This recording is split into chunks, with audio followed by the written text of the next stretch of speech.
Now, I usually don't do a part 1 and part 2 for Forbidden Podcast here on YouTube for the FioriousNation YouTube channel, but this is a rare instance with that being the case, as yesterday I unfortunately had no choice yesterday but re-edit the title to a part 1 yesterday because of internet issues. It was like really hot and humid outside. I'm not sure if that had to do with it or if StreamYard was just being StreamYard, but had to end the stream early to make it a part 1 yesterday because of issues switching from the laptop to the cell phone.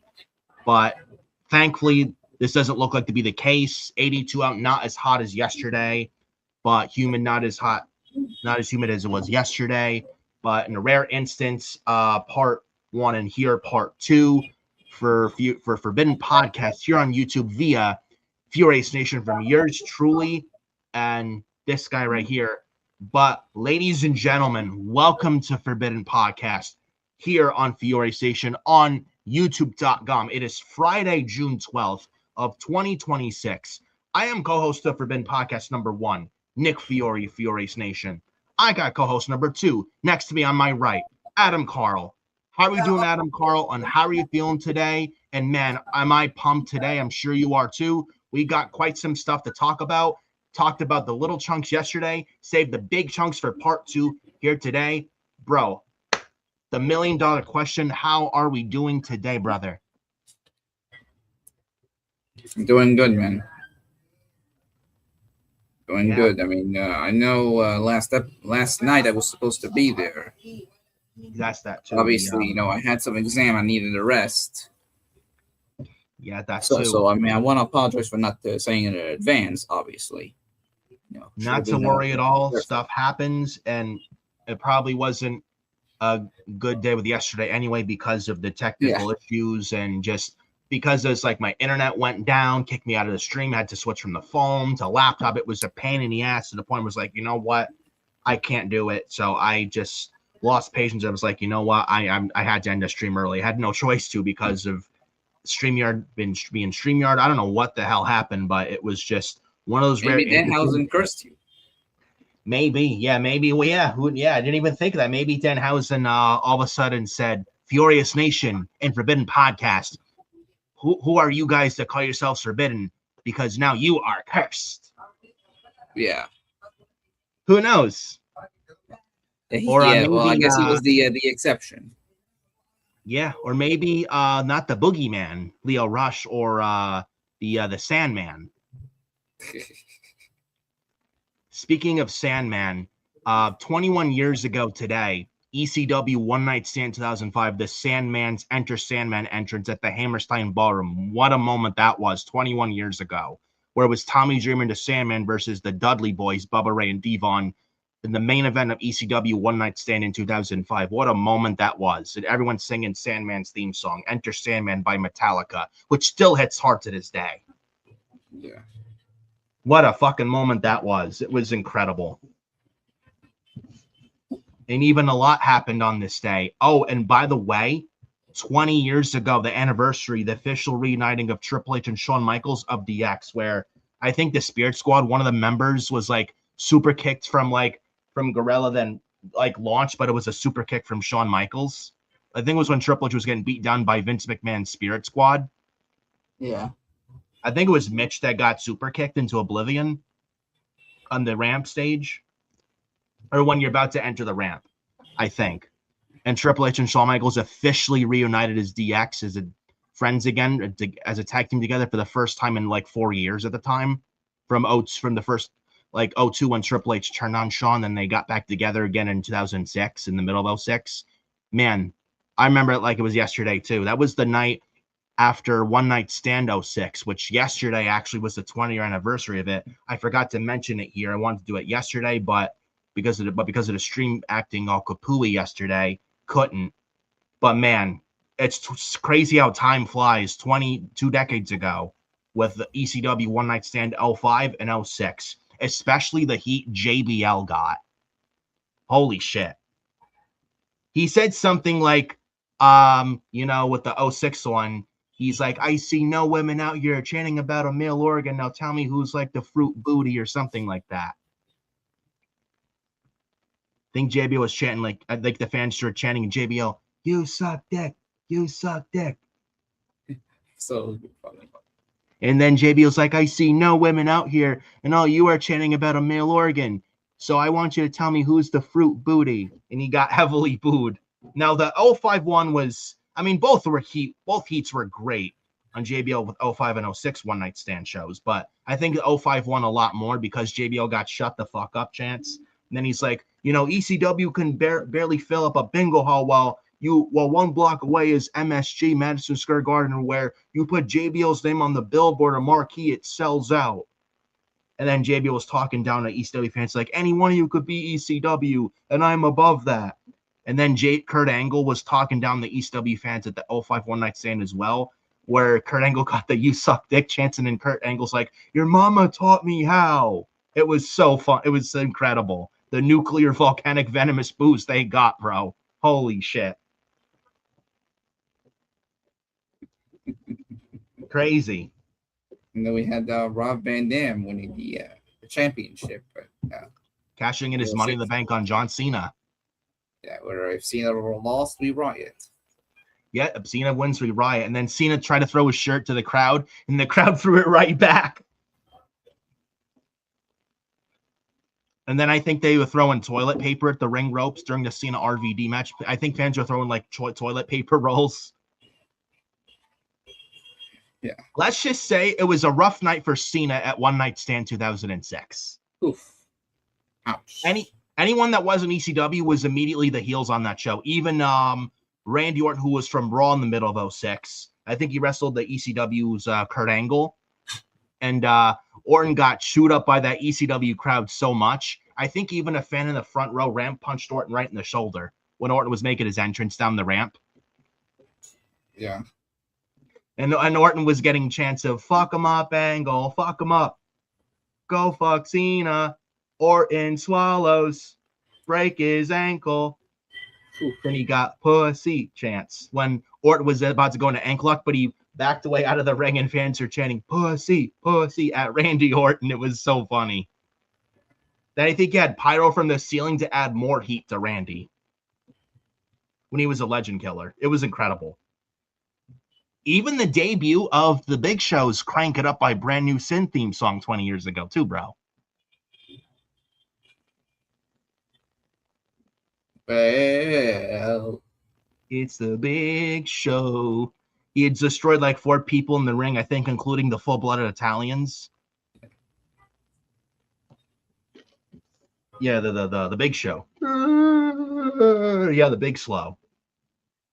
2-time WrestleMania main eventer. Are you sure about that? I mean, the last time I recall, it was one time, the year 2000. They'll never tell you it was 2020. He never made, and the fact is, he never main evented WrestleMania in 2020. That was Brock Lesnar and Drew McIntyre, bro. Remember that? It was WrestleMania 20. It was WrestleMania 2000 and WrestleMania 2020. That was the Raw after Mania, bro. Come on. It was WrestleMania. They showed the WrestleMania hashtag, WrestleMania logos, the arena, the turnbuckle. It was the Raw after Mania, bro. They said it was the Raw after Mania when McIntyre. Where was the WrestleMania apron? Where was the arena? But they said was the Raw after Mania. Liars. You gotta go on Wikipedia. It also says the main event was Drew McIntyre versus the Big Show. So Big Show main evented WrestleMania in 2020. Really? Oh my goodness. This was Vince McMahon booking for you. The fucking Big Show in the main event of WrestleMania 2020. Can you imagine if he became WWE champion at the time? Can you imagine if he had beaten Drew McIntyre that night? And he almost did. Yeah, he almost beat McIntyre for the fucking title. Almost won with the knockout punch.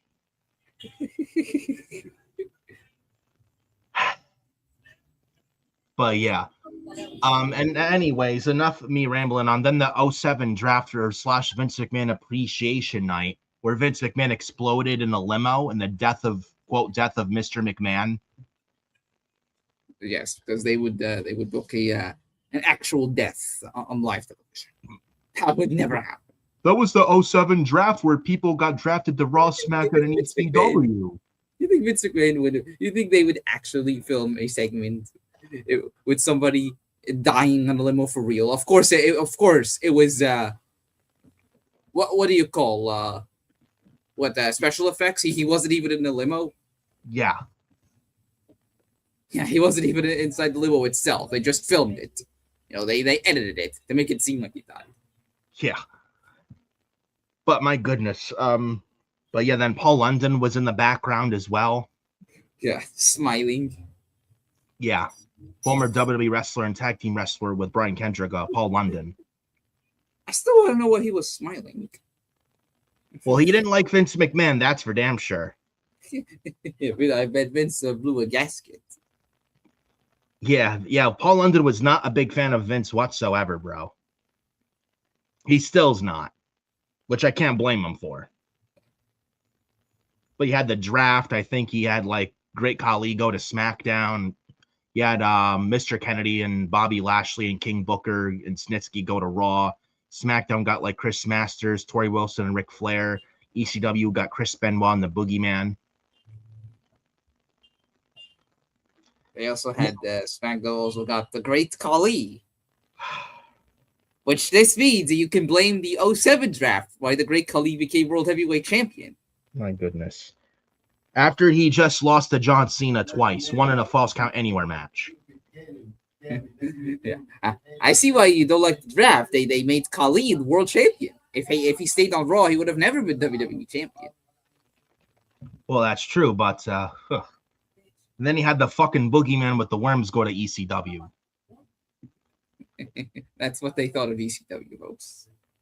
The fucking Boogeyman being drafted there. Dude, they had some like dual, like tri-branded Battle Royal for 2 draft picks that night as well, where ECW didn't even stand a chance. They dismantled them in that Battle Royal like that. They stood 0 chance. Yeah. Man, Vince really didn't give a shit about ECW.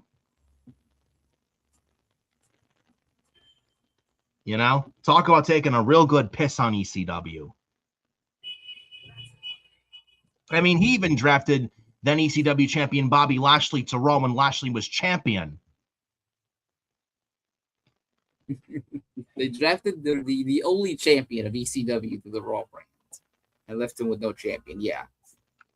And then they stripped him of the championship. But the 08 draft, when Kane was ECW champion, drafted from ECW to Raw, they didn't strip him of his championship. Yeah, make it make sense. Again, Vince didn't give 2 fucks about ECW. This is the perfect case in point. But then again, that was Vince McMahon in a nutshell. But anyways, enough of me rambling on. We're gonna get into the news, rumors, the shows of the past week. Hit the like on the video. First things first, hit the like on the video. But greatly appreciated in the YouTube algorithm. And hit that bell for all notifications when you do subscribe the FioriousNation as well. Helps the YouTube algorithm and the support and the support and all is greatly appreciated. Without you guys, I'm not doing what I am doing today, and I got to thank each and every one of you, and I thank you tremendously for all that and the great support. Follow me on X, FioriNick579, as you can see on the bottom left-hand corner. At Adam Carl 2005 over on X as well, bottom right corner. TikTok at FioriousNation, Nicholas Fiore 31 on Facebook, and Nicholas Fiore 2014 on Instagram. So those are social media links for that right there. And we might as well start. Oh, well, you need to be covering and talking about TNA. Okay, fine. For once, we will do that here. But we're not covering TNA much often on this show. And you see why. You see why, though. I will say this. Starting today's part 2, episode 28 episode of Forbidden Podcast with this. Steve Maclin, ladies and gentlemen, yes, Steve Maclin is no longer with TNA as he requested for his release, and he was granted it. Steve Maclin, and not just Steve Maclin, but Myla Grace as well, have been granted their release by TNA Wrestling effective immediately, as the company announced their departures on their website. It says that they're both no longer with the company, and that TNA wishes them both the best in their future endeavors. So now, another thing, and this actually, I laughed my ass off with this. Now, this is according to, hold on, let me, I don't know why this is popping up. Here we go. Little advertisement. I don't know why that was on the news. But anyways, so Steve Maclin confirmed his exit from TNA, and he said it was his own call. It was his decision. Now, it said after TNA announced their releases of Maclin and Myla that the former TNA World Champion Steve Maclin, he went on X and made it clear that he asked to leave, and he teased what was next to come. Quote, "Last week, I requested my release from TNA. I put my blood, sweat, and tears into everything I've done over the last 5 years, and I'll always be thankful for my time there. But now it's time to stack bodies. See you soon." Then signing off with a whiskey glass emoji. Maclin spent 5 years with TNA after signing in 2021. The former WWE talent who wrestled as Steve Cutler from 2014 to 2021 went on to become a one-time TNA World Champion in 2023 and two-time TNA International Champion. In January, Maclin was written off television through the Feast or Fired stipulation. Man, what a horrible stipulation that was, bro. The Feast or Fired. Yeah. Then returned to feud with TNA World Champion Mike Santana, who is rumored to be a free agent at the end of the summer and very, very likely WWE bound, no questions asked. So they lost Steve Maclin, Myla Grace. They're going to lose Mike Santana, and they're going to lose Leon Slater, by the way, as well this summer. That's 4 names TNA loses. 4 names gone from TNA. Yeah. And it says he was reinstated was Steve Maclin in March, suffered a legitimate injury scare in his title match against Santana at Sacrifice, who was cleared of a concussion, and was in contract negotiations without a signed deal.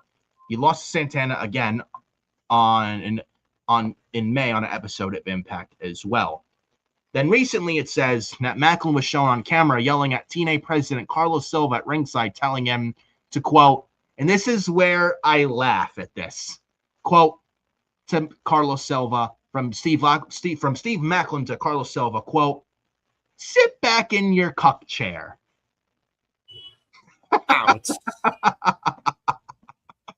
I mean, tell Steve Maclin where he's telling lies, folks. Then Maclin, then it was said Maclin was also not the only one to head out. TNA also released Knockouts talent Myla Grace, and according to Fightful Select, both Maclin and Grace requested their releases. Fightful Select Sean Ross Sapp added that Maclin had been openly frustrated with TNA's creative direction and pay structure, with much of the roster now on short-term deals, and that Maclin had hoped to keep his his departure quiet before the company issued its press release. Maclin's next destination is unconfirmed, as he is married to Deonna Purrazzo, the Virtuosa, currently a champion in Ring of Honor. Yeah, why is Ring of Honor still a thing? I'd love to know. Basically, it's Rampage. It's essentially Rampage, but with the Ring of Honor name. Yeah, Rampage 2.0, pretty much.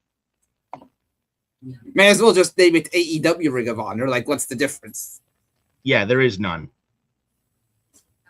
But I have to say one thing here, and this is to remember, folks. You know how we say there's 3 things in life: death, taxes, Vince McMahon still can't stay out of trouble? There's another thing in life. LOL TNA. Point blank LOL TNA. Death, taxes, and LOL TNA. Do I laugh as usual, or do I cry? Oh, well, both. You should cover TNA. Nah, I don't think so. TNA always got to do a TNA. Like, how do you allow this to happen? Seriously, one of your most talented people on your roster, that one of those guys that helped carry TNA on their back for half a decade, and this is how you repay them. This is how you repay Mr. Steve Maclin.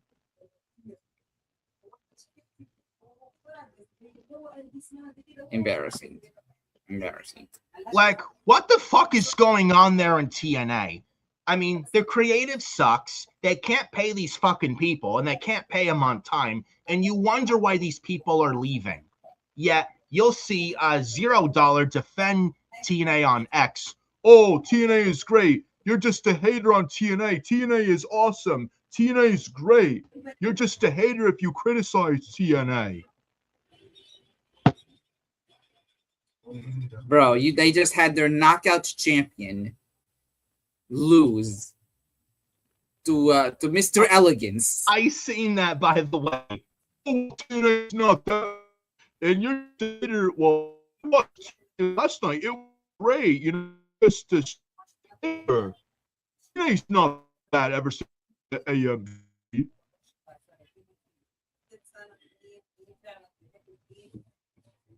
Sure. They just had their knockout champion lose to Mr. Elegance. Yeah, a character, Elegance brand. It's a comedy out of the way. The Elegance. Embarrassing. Hey.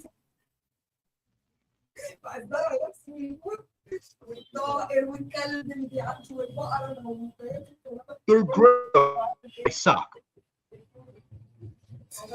They're awful.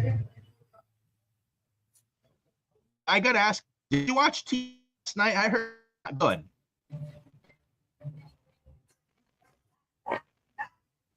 Maybe it was. I don't know. It was just. Well, let's check the results together. Let's see. And the clowns all cover TNA. Let's see. Mike Santana defeated Eric Young. Okay. Maybe that was a good match. Maybe. Okay. Mr. Elegance defeated Elijah. I'm not making this up. On, please. They had Elias lose to the fucking Elegance brand.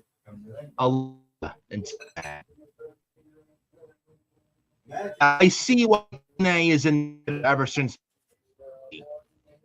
They had Cedric Alexander and Eddie Edwards. They defeated Fabian Eichner, that is the former Giovanni Vinci, and Leon Slater. I heard that one was good too.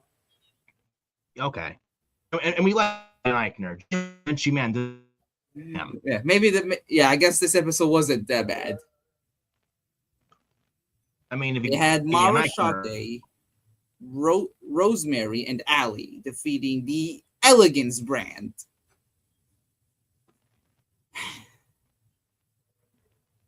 Why? Moving on.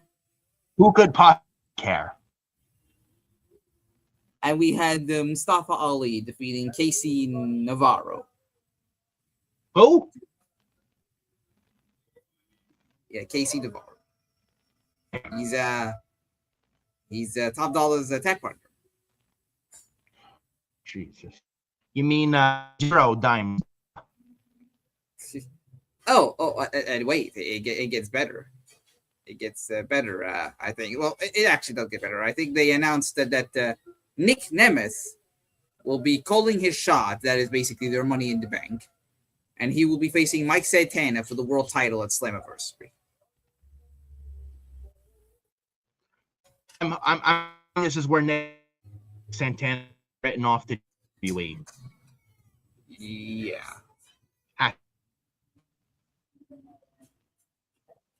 Oh, there was a backstage segment, actually. There was a backstage segment where Ricky Sosa, Bang Bang, he was attacked backstage by Eric Young.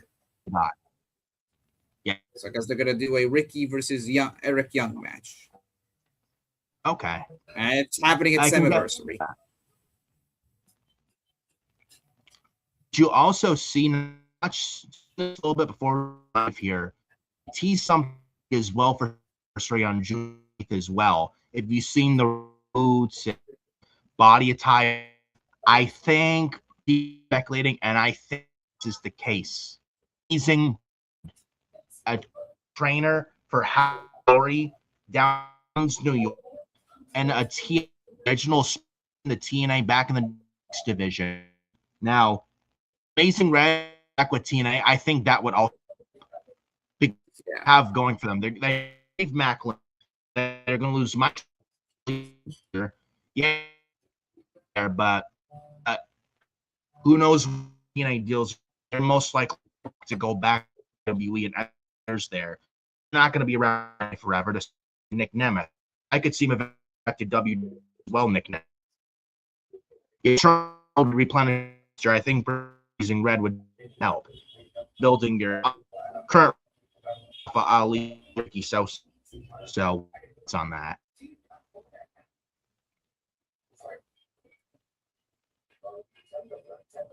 Yeah, I definitely agree there.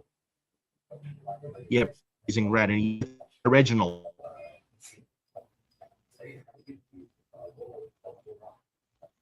Guy Sam trained Monet, Sasha Banks.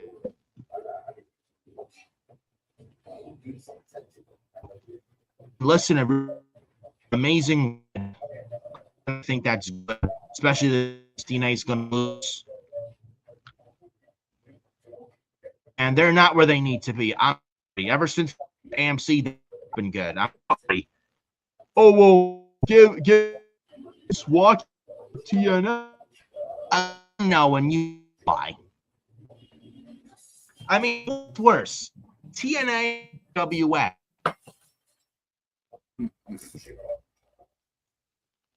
Seriously. Which is worse? Maybe TNA, I don't know. Better.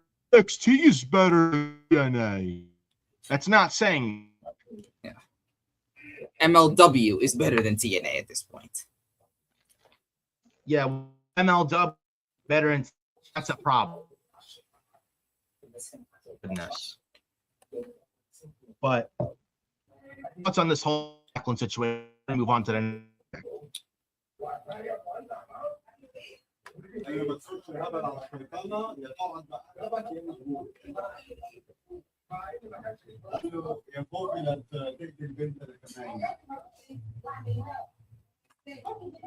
I mean, Steve Maclin. I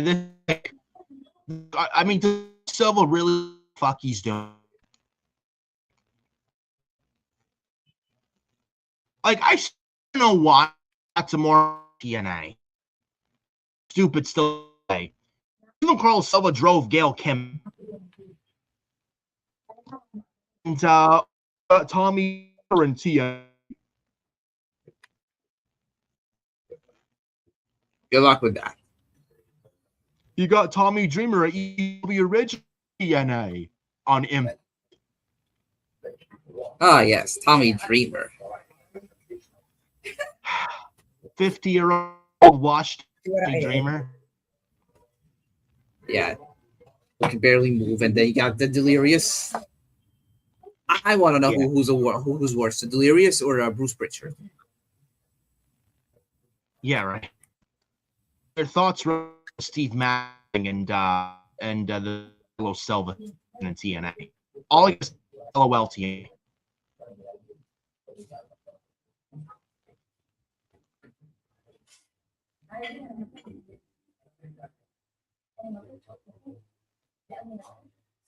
I'm sure you is like ridiculous Maclin situation. Yeah. I mean, I don't know what's going on with TNA, but my God, like, how do you let these guys go? Like Steve Maclin is one of your most talented guys, one of the most loyal guys, and this is what you do with him. Thank you. Like, what a ace.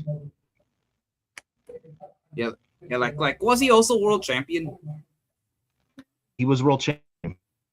The thanks they really know what they're doing. Like, they can't pay these people or these people or pay time. People on that are getting the fuck out. You see why? Oh, but Alistair Black, TNA, Selena Vega. I think that would be good, especially if they're losing Montana. AEW, they lost in the shuffle, in my opinion.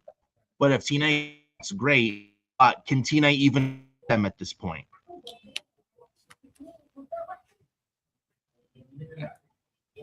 That's the question. What the hell is TNA? This bad of money than paying wrestlers? Is it this bad?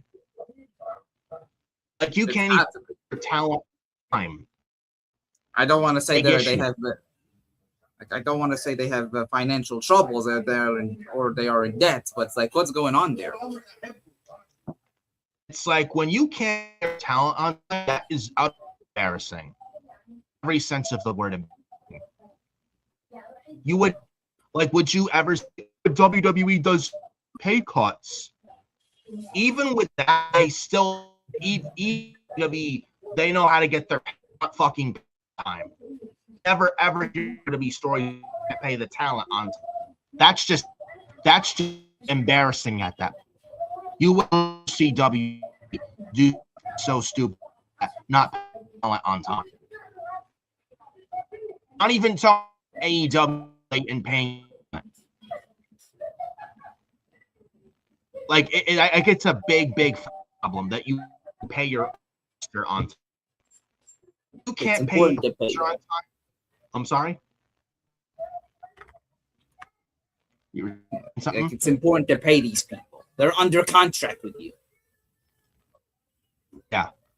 Like, you're able to keep the Hardys, so you can't do the same to your talent. What the fuck's going on? Carl drove him away. Actually cared about knockouts division. Carlos Silva, fuck? Like Gail Kim?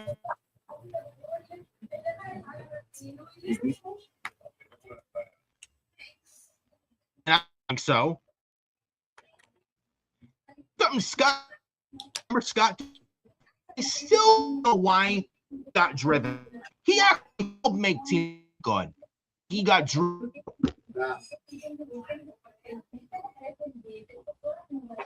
Still a question that is still on it. Why Scott DeMorga? Yeah. Carlos, who knows about pro wrestling? Unbelievable, bro. Said LONA.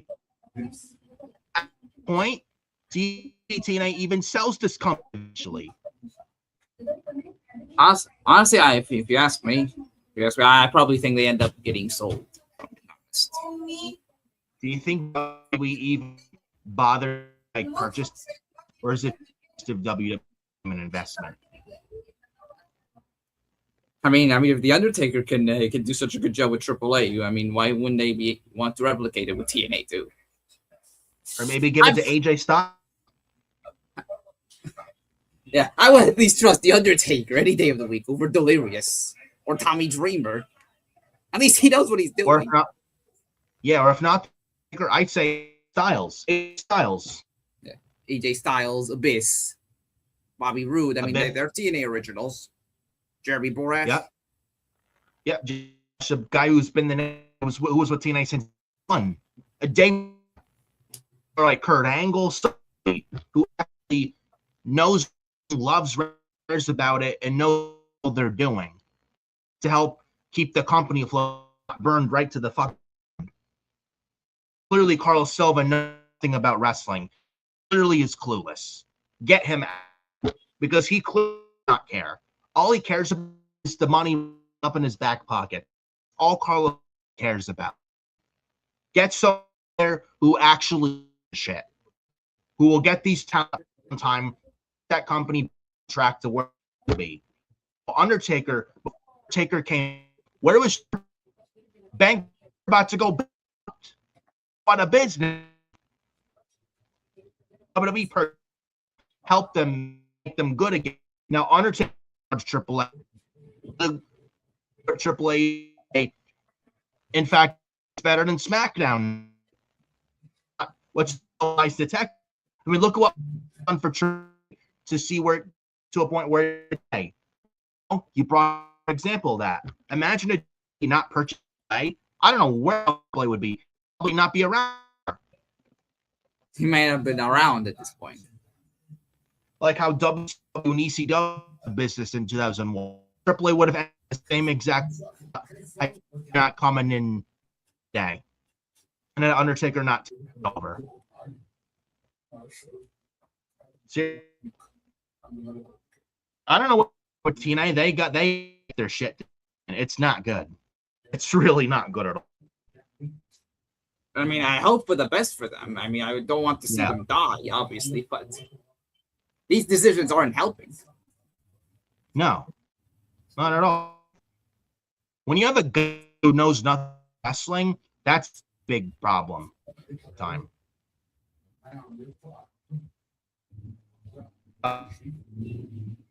TNA, other news mentioned about Amazing Red, but I guess that concludes TNA. So it was rare and talk about TNA. Moving on, TNA though to AEW talk. What about that Dynamite show Wednesday, bro? It was very exciting. It was very entertaining. Did you love it, bro? It was so exciting, said nobody ever. I was so excited and pumped that I was bored watching. The only good I honestly saw was Swerve and Brody King, where Swerve advanced to the Owen finals to meet Will Ospreay at Forbidden Door. That was it. Yeah, that was a good match. Go ahead. That match that was an excellent match. I mean, we love Swerve, we love Brody. Predictable. I mean, there was no way Brody King was going to the finals. No. But still a good match. And he got at least a headline to show. Like, at least he's on TV every week. Yeah. Forbidden Door. Forbidden Door. Forbidden Door. Yeah, about look at the card. So Forbidden Door. Forbidden Door. Yeah, Maya. Forbidden Door. Word we came up with, bro. Door, but nothing screams Forbidden Door like the main event of Forbidden Door being mostly AEW talent. The not door. Yeah, for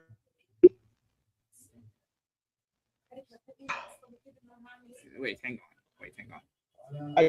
This fucking AEW. And that show, man, shit. One of the worst dynamites this past one, dude. Side of Swerve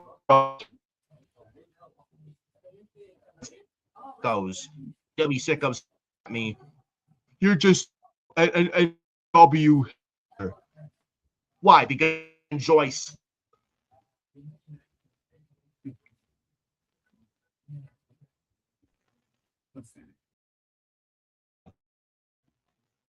Oh, Adam Carl calls out this. Like what?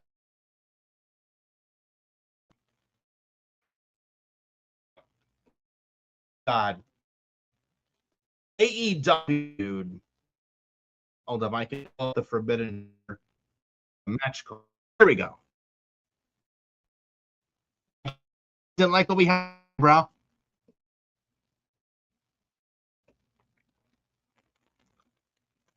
Hello? I am back now. Man, Tony Khan's trying to sabotage this. Yeah, man, it's getting really hurt. But look at this for card come 28. Look at this. Take him San Jose, California. Osprey in the Owen and the Cup final. Got the women on the final. Most likely going to be a Mercedes predict with Mercedes. Yeah, is beating her, and Athena is in the world. No way Mercedes don't finals. Kenny Omega versus Jr. and Disco versus MJF, where a cage match where it's 5-on-5. It's yes, X. With MJF from Kevin and other people, Briscoe going 5 other steel cage match, and if Briscoe wins, in an AEW championship match against MJF. Watch them team MJ or other members. Watch them be the what do you call them? I was gonna say the not so demand, but I don't think they're gonna be his partner. Do that. That would not be. Watch. I would be shocked if it's demand or the man.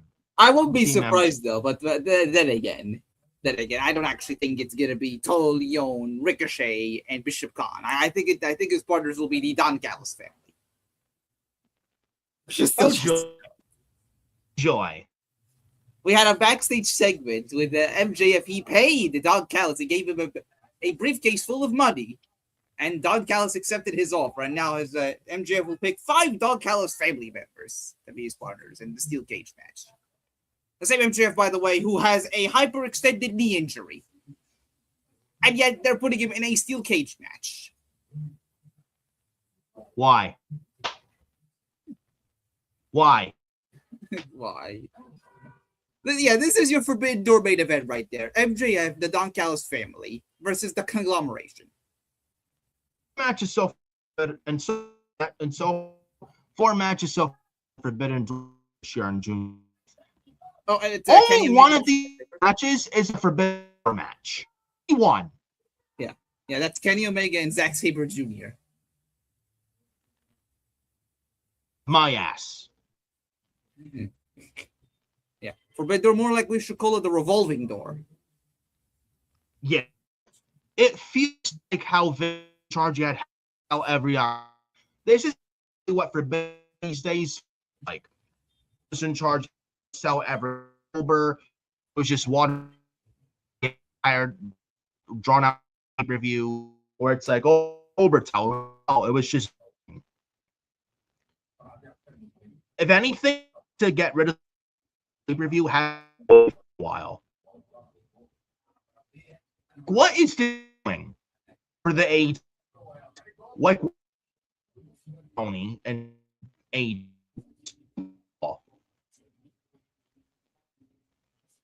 You could have AEW that's taking July. You could have the end of June and give like a month and a half all in from. Why do we get indoor? Feels like a filler pay-per-view, to be honest. Outside of the Owens. I things worth investing in this pay-per-view. The men's Owen Cup or the women. Why is this on the calendar. I don't get it. I don't understand this. Like you could literally put any of these matches on Dynamite. You could literally put any of these matches on Collision. Especially the steel match with Team MJF or Levesque. Why?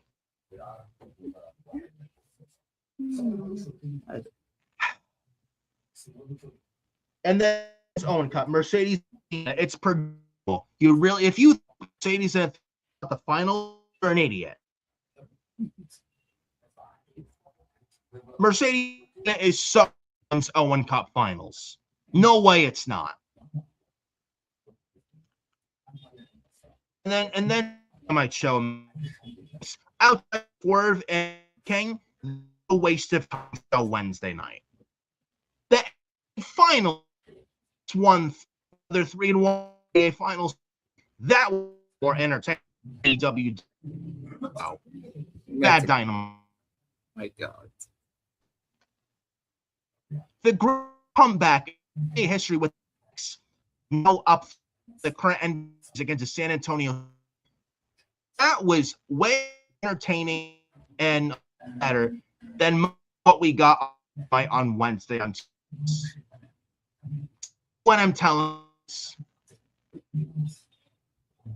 Come on, bro. You mean to tell me that you did not enjoy Jon Moxley feuding with Shane Taylor Productions? Oh my God. Move on, please. Yeah. The less I see Shane Taylor Productions, the better. But the more I see them, the more I want to grab the fucking pillow. They're having Jon Moxley feud with people like Sean Dean and Charlie Bravo. Fucker over there with Moxley and the Death Rider. Like, this is the best for any guy who carried the company on since day one, since 2019. And now this is the best you have for him. Yeah. This guy is Mr. AEW, the heart and soul of this company. And this is what we're doing with him. Without Moxley, where the fuck would AEW the best you have to offer a guy like, are you kidding me? Shane Taylor, I could flying shit about. The only guy who is good in this faction is Shane Taylor. That's it. And it gets better. We are getting Death Riders versus Shane Taylor Productions in a Cincinnati street fight this Saturday on Collision. You know what I will not be watching? Yeah. Here's something but not.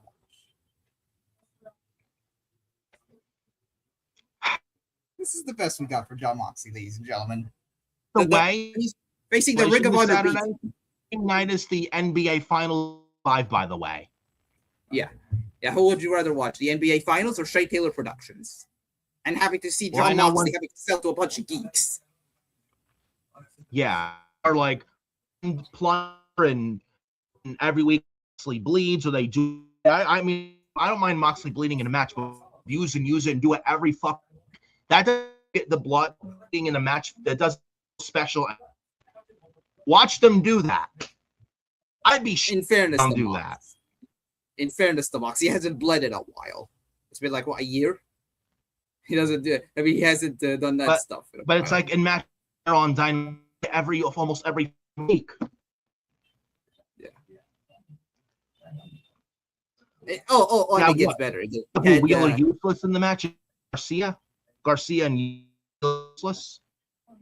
It's only Garcia. There's no difference with him and useless. There's no difference. Yeah. It gets better. It gets better. We had on Dynamite. Listen to this. We had an appearance from the Boogeyman. Yeah. Not the guy with the worms. It's Leo Rush. He was in attendance for Andrade versus Orange Cassidy. Exciting. Hey.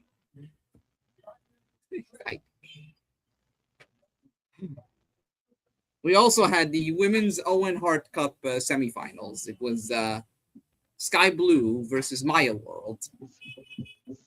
And no, you didn't. And no, you didn't hear wrong.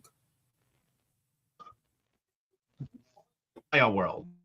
Yeah, Maya World. Yeah, Maya World won. It was supposed to be Saray in this match, but she pulled out because of her neck issues. Also Saray, sending my thoughts and prayers to Maya World and her family. She just recently lost her brother, so I want to send my prayers and condolences to her and family.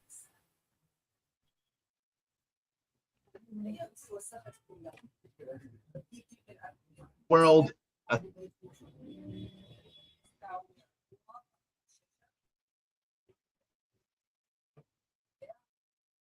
But so on, yeah.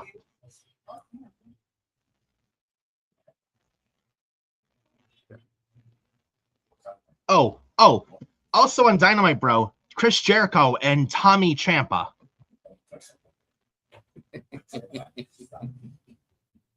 Tommy. Also, champ Chris Jericho with this these live and really best we have. Jericho is you bring for this when the guy comes back to W this year. Now he's just the way in AEW. You got a feud with Jericho and Ciampa, which could be a good feud. And you are building it around a name. You're building it around the name Tommy.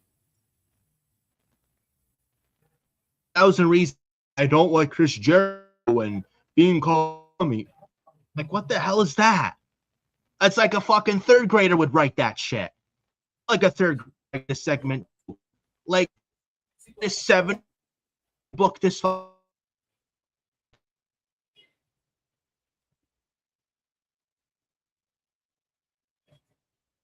What's going on there in AEW?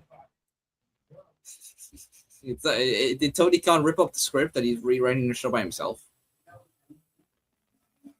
Or was it like Washington that put this crap shit in the back? Who knows? Mike, Dynamite was a waste of Wednesday. It's terrible. If you missed this past week, I think God give nothing.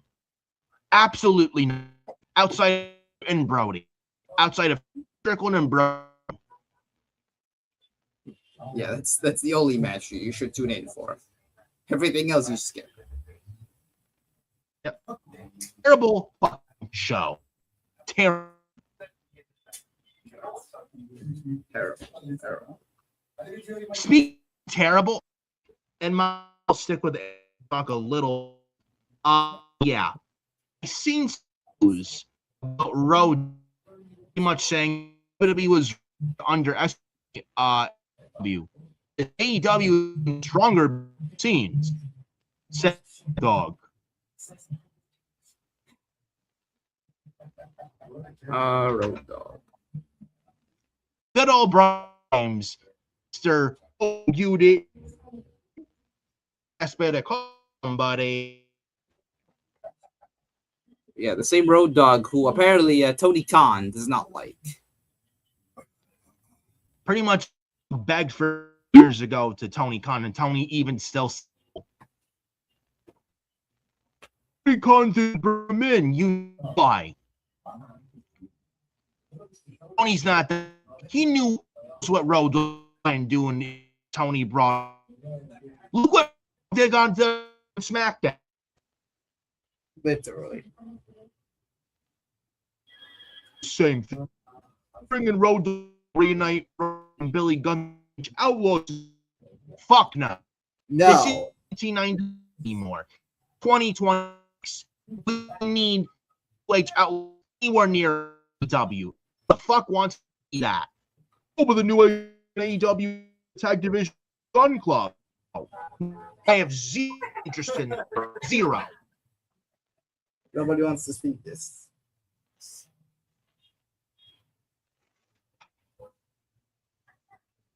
Like, this is ridiculous, dude. It's like, this clown Road Dogg, man. It's like, oh, AEW stronger behind the scenes. Tell me Road Dogg is looking for AEW without actually saying Rogue. Saying that Rogue. Tell me Rogue is not begging for a job without asking that. Yeah. He's only saying this because Hunter had no more use for him. That's the only one. That's the only reason why he's saying it. Sounds like a very old man to Dogg.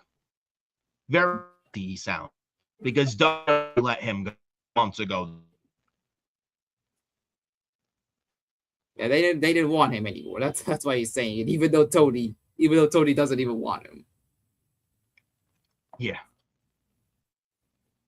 But on, ladies and gentlemen, into little talk. I might as well stop. Vince the merger law. Yeah, unfortunately, yeah, Vince money out of it. It'll save his problems. All I will say is Vince McMahon.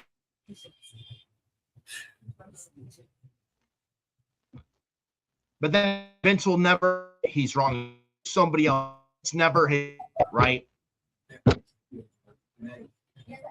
man never blames himself for any wrongdoing. Of course he's settled. Yeah. I mean, she probably, if I were to give my opinion on this, she probably wanted to move on. I'm sure it was probably stressful for her anyway with this lawsuit and given everything she went through because of that fucking snake. Yeah, pedophile, sexual piece of shit. Yeah. All I'll say is that though she exposed him for the man he is, which truly is. That alone is a win. But now McMahon is going to get cleared. Going to come back to W and try and buy Arya and bring him back. You think Vince is coming back? Bruh. Sponsors were pulling out left and right because that man was still there. You now actually generally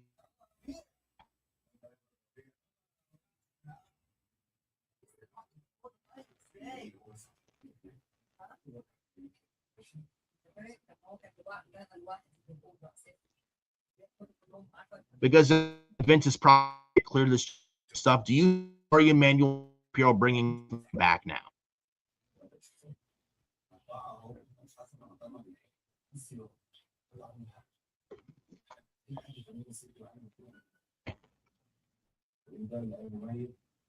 McMahon's hacking the system, but maybe I don't know. But do you think Vince McMahon? Now, I ask. I mean, Vince McMahon is coming back, going back and be powered. Do you think it's going to be in? And do you think he's more back? He come back?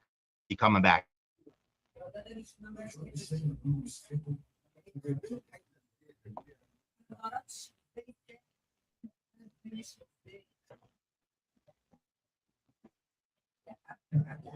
I can hear it. What's going on there? I don't know what's going on. I can hear you now. But yeah, Vince McMahon now lawsuit settled, fully handling the genetic private arbitration. Do you think there's Billy Vince McMahon? Let's be real here. Vince is never gonna come back. Sponsor Slim Jim pulled out because this man was still there. And we all know the one thing that Ari Emanuel loves more than anything is the dollar. They're sponsors. Yeah, that's all I care about is TKL. They're sponsors. They're advertisers. Bottom line. Their bottom line. Yeah, they're never gonna sacrifice that just to bring back one guy. If Vince were back, it would be a terrible black spot. I thought Slim was bad. A little questions.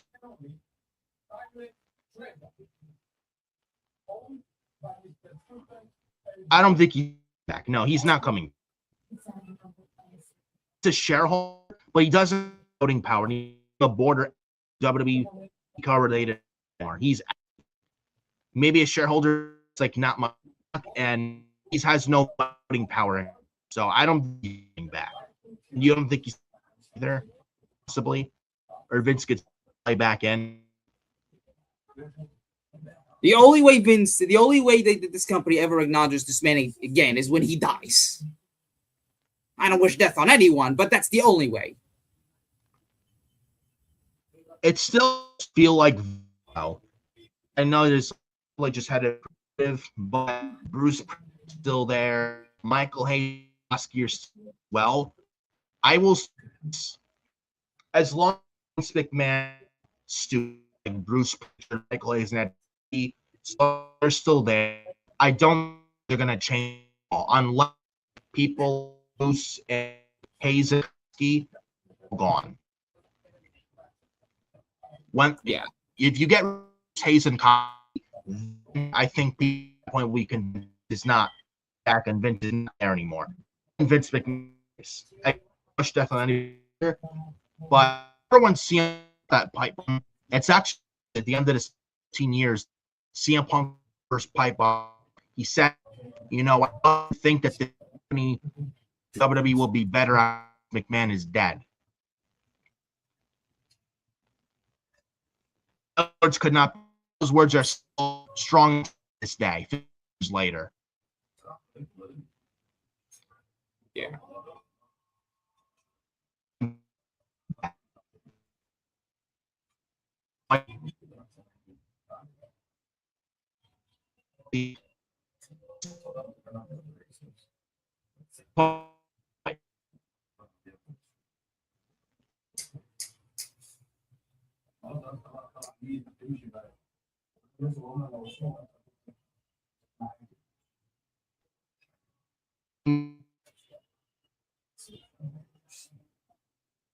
It says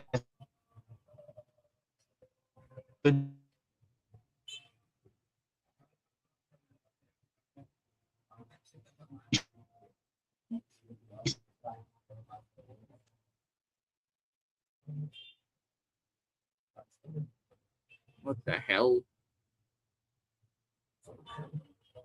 I don't know what's going on there, but well, I guess I should continue, or do I wait?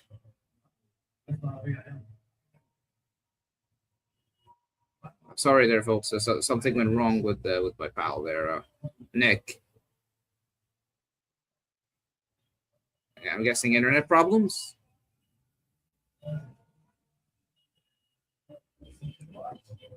Well, I'll just wait.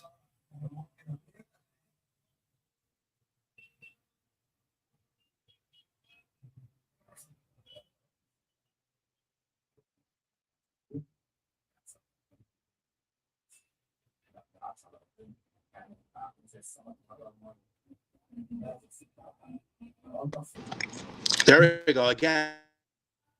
I know this fucking happened like yesterday. Is exactly what I was talking about. Yeah, internet's not connected. It's probably a StreamYard thing. I'm very sure something's going on. So apologize for that, ladies and gentlemen. But as I was saying with this Vince McMahon thing, the deal with the transaction, this exact kind of legislation follows every single. Pretty much says at the end, we reach out to sources involved in other lawsuits with WWE and TKO that believe at least one of them will make it to discovery. I think it's the ringside boy lawsuit. I think it is. Correct me if I'm wrong. The Ring Boy scandal. Yes, Ring Boy scandal. Thank you. Yes. Yeah, the 1992 scandal, which well, I don't want to mention what happened there, but it's a disgusting situation. Yeah, I didn't read much of it, and I'm sure you probably did. I didn't read much of it. I'm sure it's disgusting. Yeah, disgusting. Pretty much like yeah,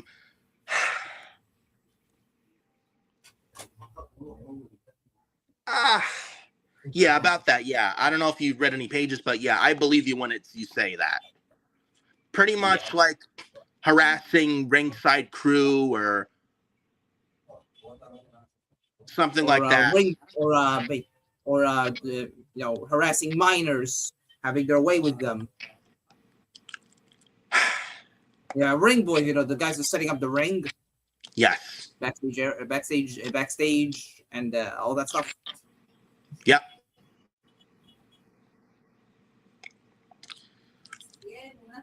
Yeah. Oh, but the people want Vince McMahon back.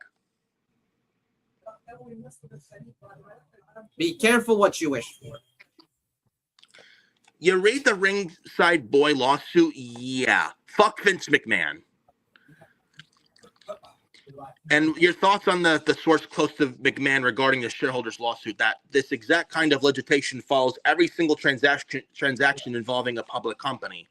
But here's the key. Endeavor's bid was by far the highest. It was signed off by 3 separate independent banks, JP Morgan, Rain, and Moelis. Or Moelis, right? That's why the WWE's board of directors gave their unanimous approval. The deal created the premier combat sports company, and the shareholders made an absolute fortune.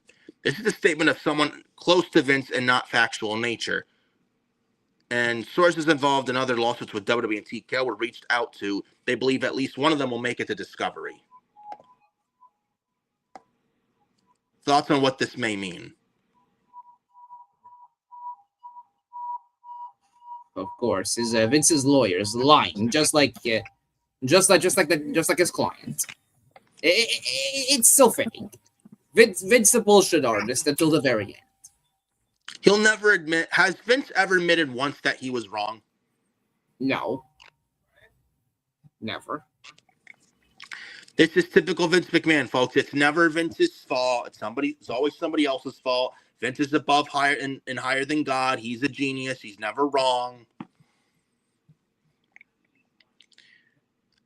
And yet there are people out there that want this man back. Even I've seen something that Teddy Long and PWP Nation, 2 clowns. Oh, we need Vince McMahon to get things back on track. Oh, we need Vince back.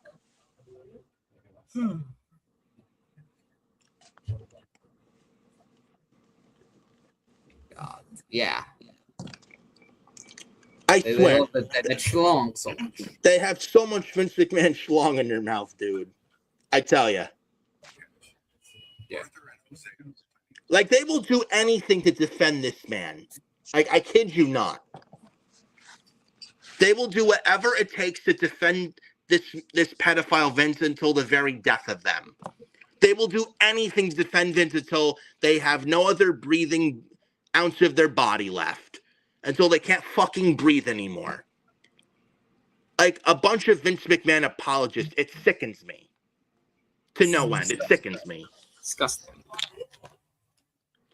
And you know, the merger lawsuit, had this gone to trial, Vince and company were going to lose the lawsuit. So, of course, Vince throws money at it to save and cover his ass. Typical Vince McMahon and these billionaires. To try and throw money at it and thinking everything will feel better once you throw money at it. Typical Vince McMahon, and fuck him, Vince McMahon. He can throw any money at any situation. It's not going to lead to him returning. No matter how hard he even tries to try. Yeah. And I think even I've seen something on X. I think if I can pull this up, it's there. Just have to find it. It's hold on, if I can find it. If I can find it, here we go. It's here. Oh, right here. This merger lawsuit. Oh, here we go. It's from Brandon Thurston. No, not Brand. Oh, yeah, Brandon Thurston says that about the think of the Janelle Grant. Brandon Thurston, 19 hours ago, tweets, the case moves to apparently continue in a private setting rather than a public one. This isn't a settlement. The Ring Boy lawsuit is ongoing in federal court in Maryland. Vince, Linda, and WWE/TKO are defendants. Only the merger lawsuit is settled in principle. In parentheses, in principle. And then one guy, Michael James, says Vince isn't in fucking trouble because of the suit. Linda is the Secretary of Education, for fuck's sakes. I think he tried to argue with Solomonster. Shout out to Solomonster, by the way. And then Solomonster called this clown out on his bullshit, saying it's a civil suit, you dolt. Good on Jason Solomon. He's a fucking beast. Shout out to Solomonster, by the way. And good on Solomonster for putting this clown in his place.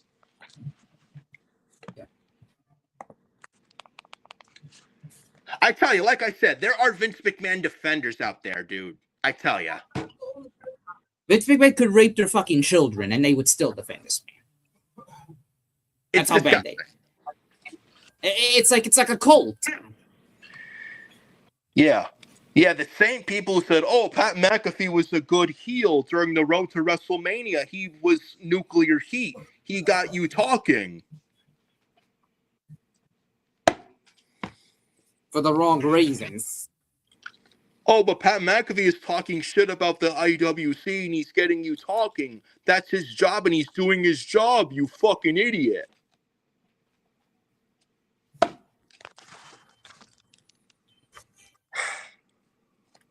I tell you, I swear to God, bro, these people just do anything to defend Vince McMahon and WWE and TKO. They'll do anything to defend this company. Yeah, the same people that would do anything to defend Vince McMahon and never acknowledge this man is an idiot. This man is an evil monster. Yep, and he should never, ever, ever, ever be back. And he will not be back. Nobody wants him there. Nobody. Anybody that says no they wrestler, want Vince no McMahon advertiser, back, no sponsor. Nope. Not even the people in creative fucking want him there. If you're one of these people that want Vince back, you are just as bad as him.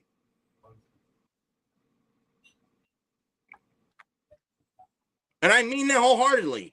If you want Vince McMahon back, you should be nowhere near pro wrestling and you should consider finding a different fucking hobby. Because you do not care about pro wrestling. Fuck Vince McMahon. In every sense of the word. I hope he never comes back.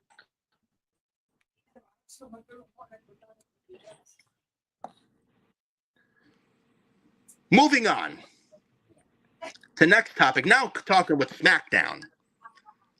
Ilja Dragunov, apparently, according to The Observer, Ilja Dragunov is not seen as a top guy in the WWE, according to Dave Meltzer. Now, take him with a grain of salt. He says that the company does not see Dragunov as a top guy. He says, quote, he is an interchangeable mid-card guy. Then he also suggested to Meltzer that Dragunov has gotten lost in the shuffle as the company builds storylines around other talent. Meltzer then was also careful to say he is not necessarily arguing that WWE is wrong. He noted that Dragunov has never really been given the opportunity to be more than the performer who delivers great matches, while crediting him with a level of intensity that he said sets him apart from everyone else on the roster on SmackDown. Thoughts on this? It's Meltzer. Like, who's gonna trust him? Now, could you believe this, honestly? I mean, there may be some truth to it. I mean, just look. I mean, where's Dragunov been? Yeah, he's been since the SmackDown before WrestleMania.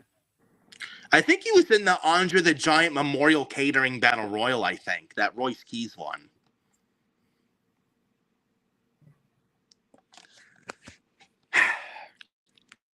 Yeah, yeah. It's Meltzer. Like that, I think take it with a grain of salt. Yeah, but we need to get Dragunov back on TV. I don't know what they're doing, but we need him back. You know, SmackDown can use it right now. You know, SmackDown's going back to 2 hours that for at least the rest of the year until I come beginning of July, right? With SmackDown going back to 2 hours, then I think they're going to need guys like Dragunov, and SmackDown's going to need all the help they can get. Honestly, like you have, and SmackDown can get it done. They have a talented roster, even after April 2026 releases. Before like that or not, they still have a talented roster on Fridays, but the creative, it's all in the creative. You have such a talented roster and they just but the creative is just not good and where it needs to be. Things got to change though on SmackDown and badly and quick. SmackDown is the worst show on television every single week. Where Raw on the main roster, I know it's not saying much, but it's facts, and tell me when I'm telling lies. Raw is better than SmackDown. The comparison with Raw and SmackDown, Raw and SmackDown is night and fucking day. It's not even funny. We got a solid show Monday. Look what they're doing on Raw outside of the Bloodline stuff. which I'm not been enjoying the rehash bloodline, but still. Right now, in comparison Raw and SmackDown, Raw is the better show. It's not saying much, but it's facts. SmackDown is the worst show on television. Even NXT is better than SmackDown. When you have a developmental show, NXT better than SmackDown, that's a problem. SmackDown is the worst show every week on live national cable television. It's that bad. And that show needs all the help they can get. Let's get Dragunov back. You got Carmelo Hayes, Ricky Saints, Trick Williams. You got Finn Balor, Royce Keys. You got Gunther, Cody Rhodes, Sami Zayn. Hopefully Kevin Owens is cleared this year. Randy Orton and Drew McIntyre are supposed to be back any time, any day now. And then you got Finn Balor, like I said. CM Punk. Maybe going to traded to SmackDown. And CM Punk. And actually, we're going to get to that. We're going to get to that momentarily, as a matter of fact. And if he goes there, I'm telling you, and SmackDown needs all the help they can get, SmackDown could realistically, imagine SmackDown has Cody, Gunther, Sami, Orton, McIntyre, Balor. Cody, Gunther, Sami, possibly Kevin Owens, McIntyre, Orton, Balor, and Punk. Those top eight for SmackDown, dude, SmackDown could be the A show again. Punk to SmackDown is like a game changer. Oh, but move Punk to SmackDown? Oh, the B show. That means Punk was never a needle mover. Give me a fucking break with that. And we're actually going to get to that momentarily, but give me a fucking break on that one. Oh, Punk was never a needle mover if you move him to SmackDown. All these excuses. Just look at the fucking roster. It's depleted. SmackDown is fucking terrible. They need all the help they can get. Raw will be fine without him. Yeah. But getting into momentarily, but real quick, this Dragunov talk. I mean, let's get him back on TV. Let's get him back in the U.S. title picture. Let's get him in the upper mid-card. Maybe wrestle Gunther. If Gunther's not champion going into SummerSlam, you know what I'm booking for SummerSlam in Minneapolis, bro? Gunther versus Ilja Dragunov. I don't care what anyone says, whether it's for a title or not. Book that match for SummerSlam. I guarantee to you nobody would complain. Nobody. Oh, but it's just a match. What? Why? They have a story. Well, that's just a match. Boring. If you think Gunther and Dragunov is boring, then maybe you need to have your head examined. Yeah. If they book Ilja Dragunov and Gunther for SummerSlam, I have zero problem with that whatsoever. I have no issue with that at all. They're gonna need just you let those two Gunther. You can't just do Gunther versus Cody all the time. Yeah. You do Gunther and Dragunov at SummerSlam, whether it's for a title or not. Let those two men go like 15, 20 minutes at least and give you a banger match on the second biggest show of the year. And let them steal the show. And don't handcuff them. Don't override them with commercials. And don't cut their match short. And just let them go balls to the walls. Let them go 20 minutes, like go full on steam ahead. Let them fucking just destroy each other and give you a banger match. That's what they need to do. And let's do that for Dragunov and get him back to where he needs to be. Instead of just wasting him away. But we'll see what happens. But moving on, I mentioned momentarily, and by the way, SmackDown, by the way, outside the King of the Queen of the Ring matches on Friday SmackDown last week, outside of that last week, I mean, it was okay. SmackDown was actually okay last week for once, but it's still not where it needs to be. I can't wait for SmackDown to go back to 2 hours, honestly. That can't come fast enough. Yeah, that day can't come fast enough. What do we have? Like the Queen of the Ring, Raquel Rodriguez win the Queen of the Ring first round. I was going JC Jane, but Raquel Rodriguez is in the semis. Wrestling Io Sky, by the way, in the semis. We had Dominic Mysterio, the Judgment Day, win the King of the Ring first round with beating Braun Breaker in the match. What? Now, I don't hate Dominic Mysterio, but it's like, Braun Breaker was right there. Like, what the fuck are they doing? Like, I tell you, Somebody on the SmackDown creative team needs to be fucking fired. You're having Dominic. You're basically building this entire King of the Ring, Queen of the Ring around the Judgment Day, basically. Oh, stop hating on the Judgment Day. You're just a hater on the Judgment Day.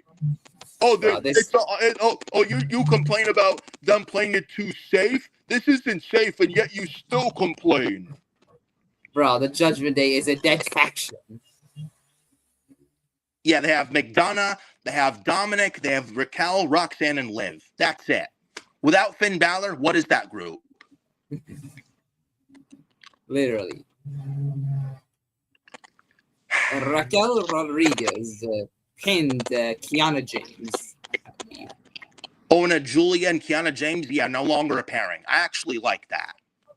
Yeah. Thank goodness. You had Jade Cargill and Michin defeating Charlotte and Tiffany. Yes. Why? Yes. They're still keeping Jade Cargill? Why Jade Cargill and the not so baddies? They're still keeping this feud going.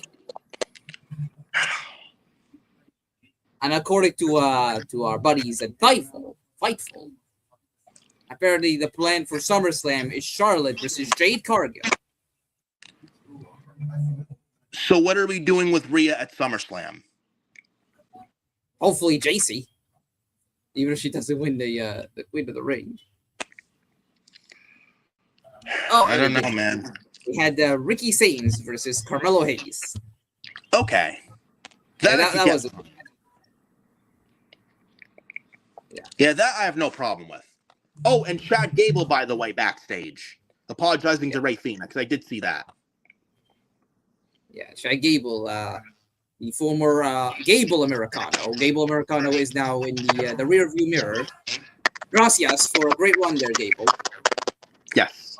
Yeah, the mantle has now been passed down to Kaiser. Right, and rightfully so. Yeah, it's good to see Chad Gable being himself again. And man was he over.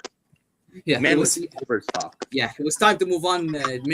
Time for him to move on from the mask. He even showed up backstage in a segment with Sami Zayn. Yeah, he was backstage with Sammy. He was backstage with Ray Phoenix. Chad Gable apologizing.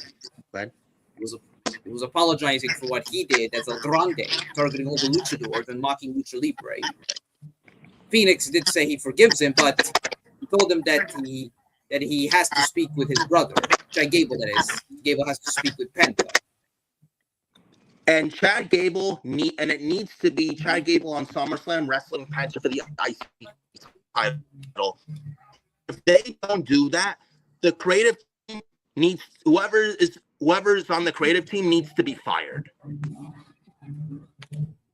I don't care what anyone says. This is an easy slam dunk for Paul Levesque.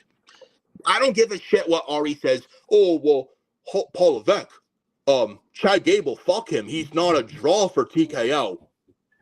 If I'm Triple H, I'm saying fuck off, Ari Emanuel. Let me do what I need to do. And fuck off Mark Shapiro as well. I'm going to do what I want to do.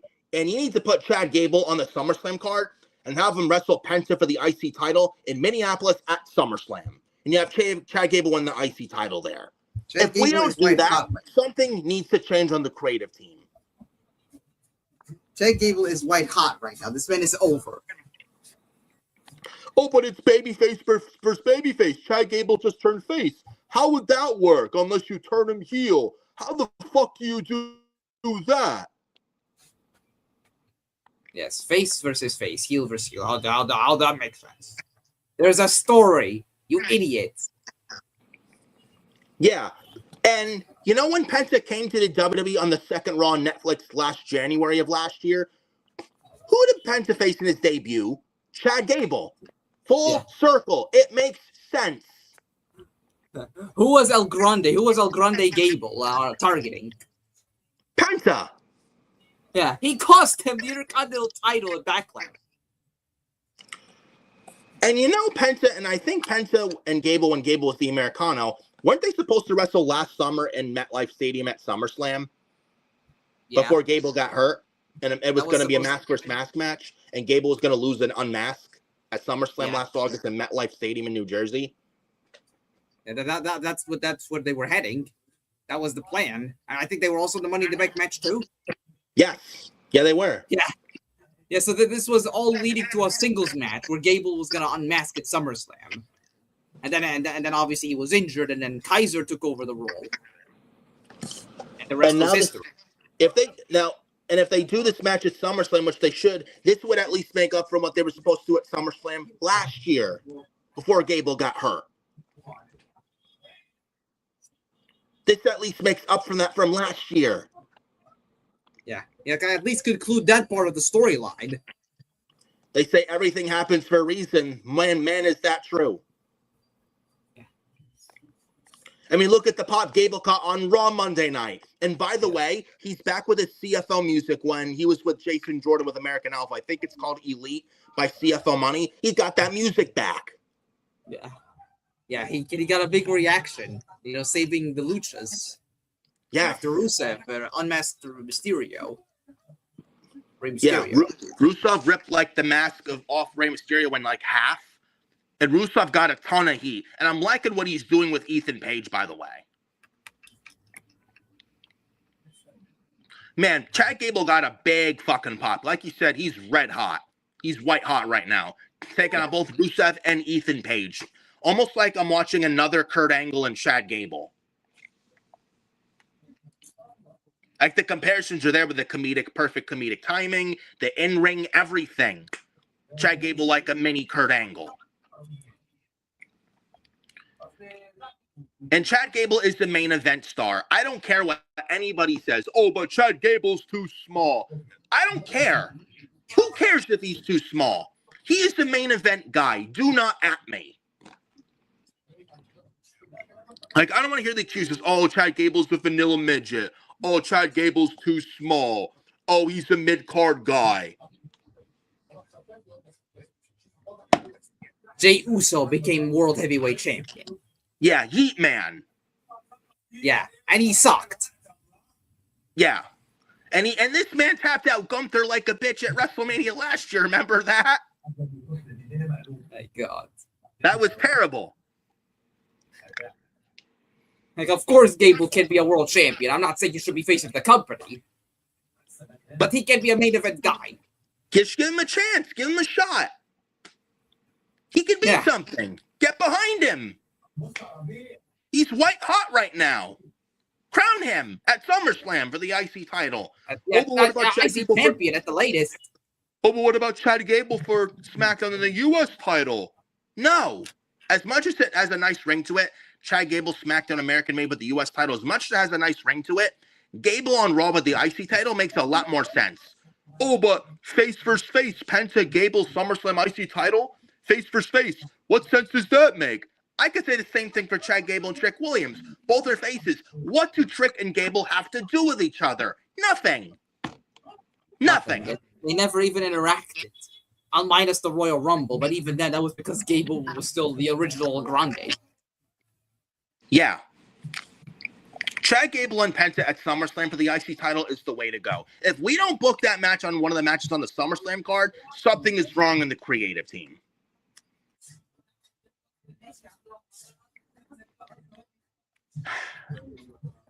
And also on SmackDown Friday, the War Raiders, the new AAA Tag Team Champions. It looks like they're on SmackDown too. Good. SmackDown needs all the help they can get. Yeah, they can use some tag teams. After getting squashed by Oba Femi on Raw weeks ago, remember that? And that was the last time we saw them on main roster TV ever after that. Oh, stop hating. Yeah, this is what they were doing with the Vikings. They had them, and this is what they were doing with Oba. These open challenges, feeding them to Oba like if they were fucking pet food for Oba Femi. When the War Raiders are worth so much more than that. When Raw and SmackDown both could use tag teams. You know, look at their tag division. On both shows. It's a business. Yeah. Division, a cursed group with the tag team titles. They haven't defended them much. Now Logan Paul is out the rest of the year.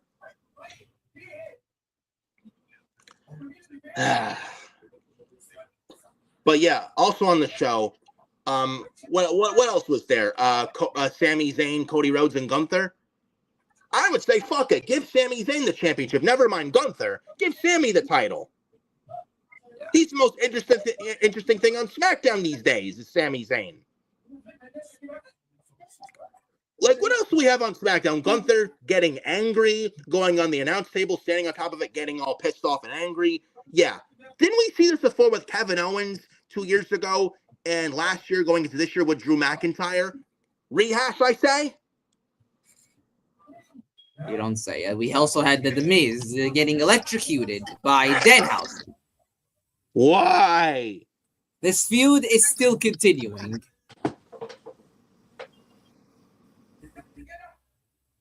This feud. Now you see why SmackDown needs all the help they can fucking get. No wonder CM Punk is coming to SmackDown to help them. No wonder. And no wonder they want to draft him to the show. They could use any excitement right now. Oh, but this was funny and entertaining. I didn't laugh once. Bro, I'll be honest, I did not laugh once. Bro, it's Danhausen versus The Miz. This should have ended already. This should have ended at fucking WrestleMania. This should not even been on the fucking Backlash card if you had a fucking what? Danhausen midget? The size of Miz's foot? Yeah, Danhausen midget, the size of Miz's toes, and somehow that midget that defeated Miz in a match. And they still continue this feud. Oh, but the Miz is awesome. Yeah, more like the loser. And didn't you have, and you've tried to tell me, well, this is true what you say. Just like last year and still now this year, the Miz has lost 100% of his matches. Kit Wilson has more wins this year than The Miz. Yeah, Kit Wilson. Yeah. When you have him. Niall has more wins this year than The Miz. Ouch. Maxine Dupree has more wins this year than The Miz. Akira Tozawa has more wins this year than fucking Cockroach The Miz. But he's awesome. You see. And we're still continuing this Miz and Danhausen feud. Why? Get this shit off the fucking television. Something new. Yeah, can we get this Miz? Can we get the Miz and Danhausen shit off the fucking television, please? Yeah. Can we get Danhausen to do something else? Fucking let him have him team up with Damian Priest. Yeah, it's our truth isn't there. I mean, and even Damian Priest is ice cold. I mean, Danhausen himself is over. I mean, his shtick is over. I mean, Priest can use some help. My fucking God. Like, yeah, you see why SmackDown's the worst show on television. Perfect example, this Danhausen Miz shit still continuing. You want any more indication why SmackDown's the worst television show every week? There you go. Right there. I can't wait for this SmackDown show to go back to 2 hours. Oh, well, USA Network loves that 3-hour SmackDown format. Fuck what USA Network wants. But they love that third hour. Bro, it's terrible. This show has been terrible for months. It's been 6 months of this, like last year, bro. Just like the first 6 months of last year, now this year. It's been 6 months of 3 hours of SmackDown. 6 months. Feels like 6 years. Yeah. You know something, though? That third hour SmackDown most likely does better than everything else USA Network has on its channel platform. Like, what do they have outside of SmackDown and Braun Strowman's Everything on the Menu show? Like, what does USA Network have that's remotely entertaining? They have fuck all going for them. Yeah, that's like, literally the only reason why SmackDown is 3 hours. They have, like, USA Network, all they have is SmackDown, Everything on the Menu, nothing but reruns of Law and Order, and 911, and Dateline, and Chicago PD, and NCIS. That's all USA Network has. That's all they fucking have. You have nothing but reruns of Law and Order and NCIS all damn day on certain days of the week. Ridiculous.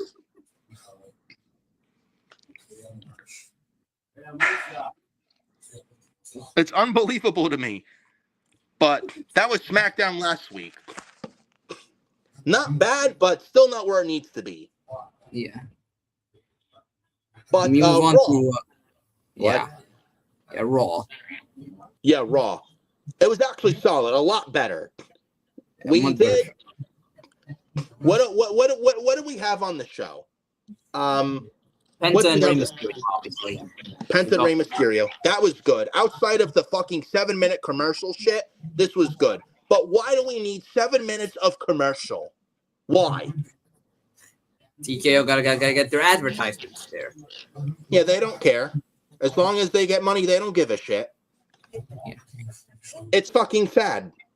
Like, a match like Penta and Rey Mysterio, how dare you give them 7 minutes of commercial to cut some of their time of their match? How fucking dare you?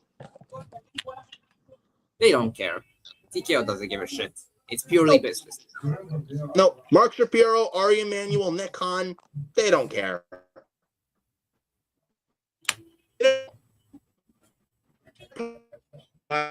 In their back, they're probably laughing at all of them.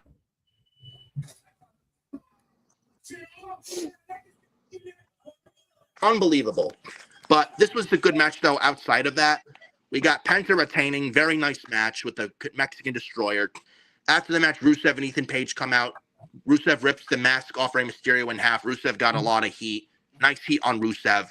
Chad Gable came out to his Elite American Alpha theme song music. And Chad Gable comes out massive poppies, giving German suplexes to Ethan Page and Rusev putting them in the ankle lock. And I'm liking what they're doing with Chad Gable and the story they're doing. This has to lead to Penta and Chad Gable at SummerSlam for the Intercontinental Championship. If we don't do that, then somebody in creative needs to be fired on the spot. This is an easy slam dunk for them. Easy. Like, I don't know how you have this and manage to fuck it up. It's impossible. If they don't do this match for SummerSlam, somebody needs to be fired in the back. Seriously. We also had Liv Morgan win the Queen of the Ring first round. Why is Liv even in this tournament to begin with? I have to ask. You do realize that Liv Morgan is the world champion. She has not had one single title. Penta's a champion in the tournament. So is Trick Williams, and so are others like who else? Like Penta, Trick Williams. Oh, Soruka's in the tournament. She's the mid-card champion, Soruka. You fucking idiot. They are mid-card champions, just like the mid-card champion to enter the Royal Rumble match. Yeah, Liv Morgan is your women's world champion. Why is she in this Queen of the Ring tournament? Why? And she has not had a title defense since winning it. Yeah. You know who could have been in this first round instead of Liv Morgan? Kairi Sane, had you not fucking released her for no reason. They could have put anybody from NXT, like, I don't know, Kendall Gray, Nikita Lyons. Anybody, yeah, Kalani Jordan. Anybody. Lizzie Rain. Tatum Paxley. Anybody. But no, let's put the world champion in there. And she won, and Liv Morgan won. What? Stacking up Chelsea Green? Yeah, with the fruit roll-up. Oh, but I want you to think about this. That? You can't be too violent. Like, you can't have finisher. Yes, because the Oblivion is such a devastating, violent finisher. Yeah. And Chelsea Green was the one pinned here. Yeah. Michael Hayes hates Chelsea Green. I'm convinced. Yeah, so the fruit roll. Yeah, I want you to think about this, by the way. Chelsea Green, she hits the Unprettier on Becky. She's going for the win, and then Liv Morgan just rolls her up casually. No wrestling move, no no hard-hitting move. Nothing. Oh, but Just trying to casual. defend this. Liv Overall. Morgan's in this tournament because she wants to be hold the 2 women's world titles and go after Rhea Ripley. She wants to hold all the gold. It makes no fucking sense. Was it that difficult to have Becky just qualify for the semis? Was it that difficult? Oh, but you can't do Becky and Charlotte. That's rehash, rinse, and repeat. They haven't fought in 5 years. I would have had no problem with Becky versus Charlotte in the semifinals. But no, let's give it to Liv Morgan. For what reason, right? Oh, but Liv Morgan and the Judgment Day drama and fallout with Roxanne out of the Judgment Day. It's in this tournament. Liv versus Raquel in the finals, where Roxanne could get involved and cost Liv the finals. And you have Raquel and Liv and Roxanne for the title at SummerSlam in a triple threat. There are other ways and better ways to go about it. They don't need to do the Queen of the Ring for this. They don't.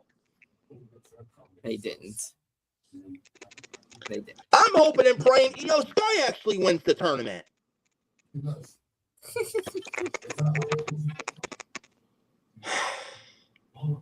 I'm actually hoping for Charlotte at this point to win the tournament. Yeah, and SmackDown's on now as we speak, by the way. But I mean, who cares? SmackDown's the worst show. You're not missing much. Maybe I'm gonna watch the Queen and King of the Ring matches, maybe.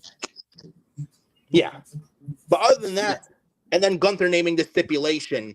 Apparently, SmackDown on Juneteenth SmackDown this year. Gunther and Cody Rhodes in a match again, rematch for the WWE title. Where tonight's SmackDown, Gunther announces the stipulation. I'm hoping for either A, new champion in Gunther, or B, I think this is the better route. Sami Zayn gets involved, causes a no contest. We get Night of Champions WWE title match, Sami versus Cody, or Sami versus Cody versus Gunther in a triple threat for the WWE title at Night of Champions. And you know what? Fuck it. I'm giving Sami Zayn the championship. Even if it's for not a long time or short, not even for a long or short, getting the championship. Cody Rhodes, I don't hate Cody Rhodes at all, but he is fucking boring as champion. Boring. SmackDown needs a change and needs new blood bad. Cody Rhodes as champion is just not doing it. I'm sorry. It's at a point where Cody needs to go fucking heel. And you have the heels.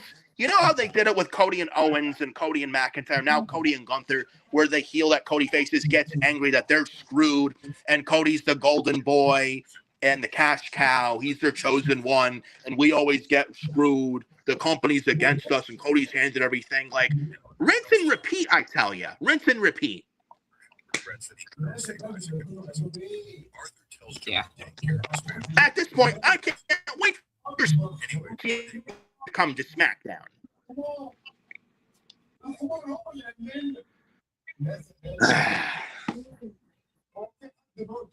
My God.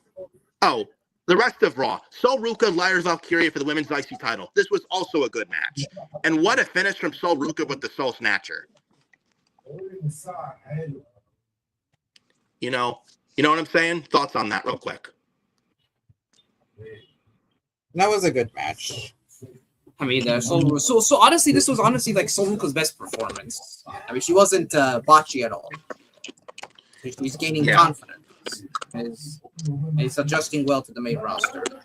If you look backstage with Lyra and Bayley, Lyra seems to keep Bayley, cold shoulder. She started to ignore her. Yes, Tatum Paxley is going to get called up soon to the main roster. I would move her to Raw and have her be a part of it. It's funny you say that. Tatum Paxley on NXT Tuesday lost the North American title to Zarya, who's the new women's North American champion. And I actually watched them at Tuesday. Very good match. And so happy for Zarya, man. It's about time.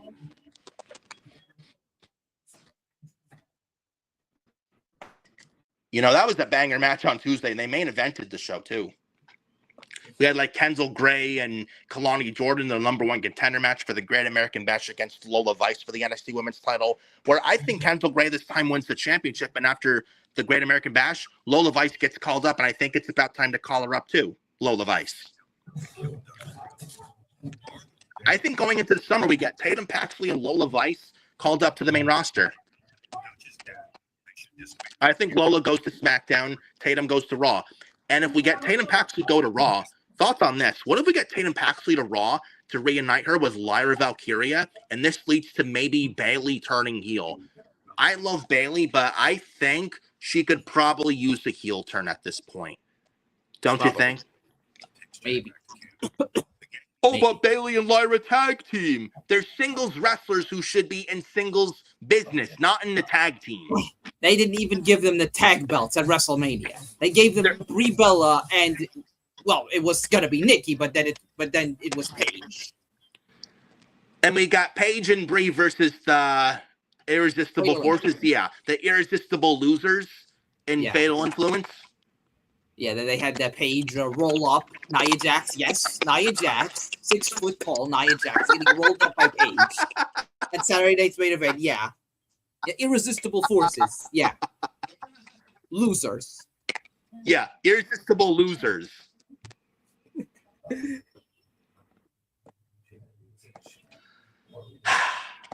Yeah, the women. Yeah. So yeah, hopefully it leads to a heel Bayley, but. Yeah.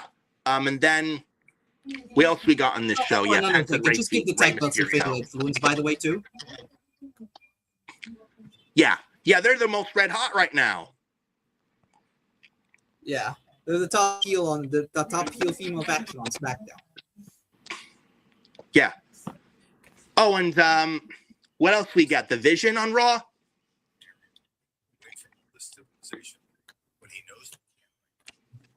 We also had Oba Femi and Dominic and McDonough.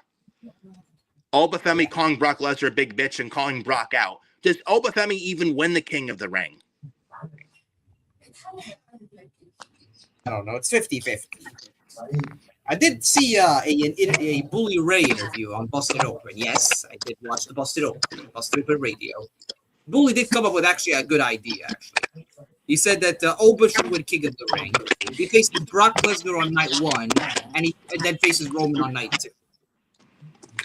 You could probably do that, but I don't know how much sense that would make because you have Brock beat Lesnar. I don't know. I would say this. If Oba wins King of the Ring, do Brock and Oba at Saturday Night's Main Event, Madison Square Garden. I mean, no Lesnar's from Minneapolis and SummerSlam. I mean, I don't know. Hard to pass, though. WrestleMania's in Saturday next year. Can Brock pass that up? But I will say this.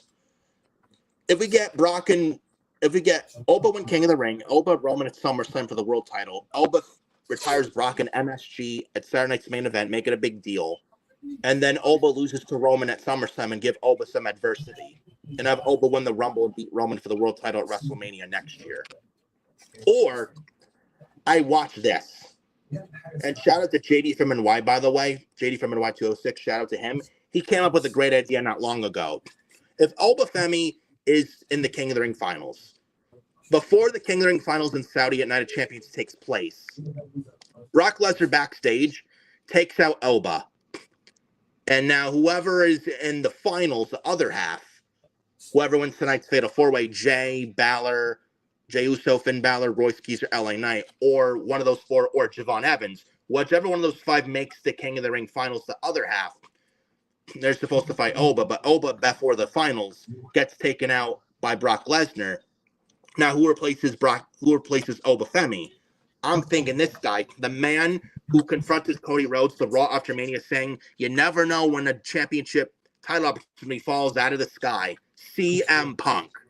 And he takes Oba's spot and wins the King of the Ring finals. And we get Punk and Cody at SummerSlam for the WWE Championship. You know, you can do that. Just because if you're a Raw guy winning the King of the Ring, they don't have to automatically face the Raw World Champ at SummerSlam. They could be any champion at this point, I think. And Punk, and we might as well get into this.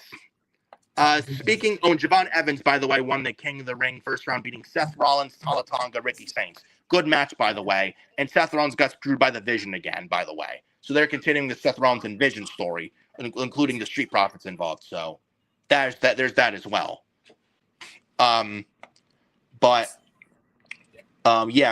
show Monday night. We also had and Jey Uso LA Knight promo, by the way. Good stuff. But moving on to this, and Main Gunther event. and Cody Rhodes. Yeah, Cody Rhodes and Gunther. What I think this is probably like a last man. I don't know what kind of match it is, but what do you think? We also had the. I think I forgot something. You had the Raw main event, which was the 4-way match. Yeah, I didn't mention that. Yeah, Javon, Seth, Paula. Yeah, very good stuff. Yeah, and Ricky Saints. Yeah. I was surprised at Jay, but actually, when I thought for sure that was a Rollins.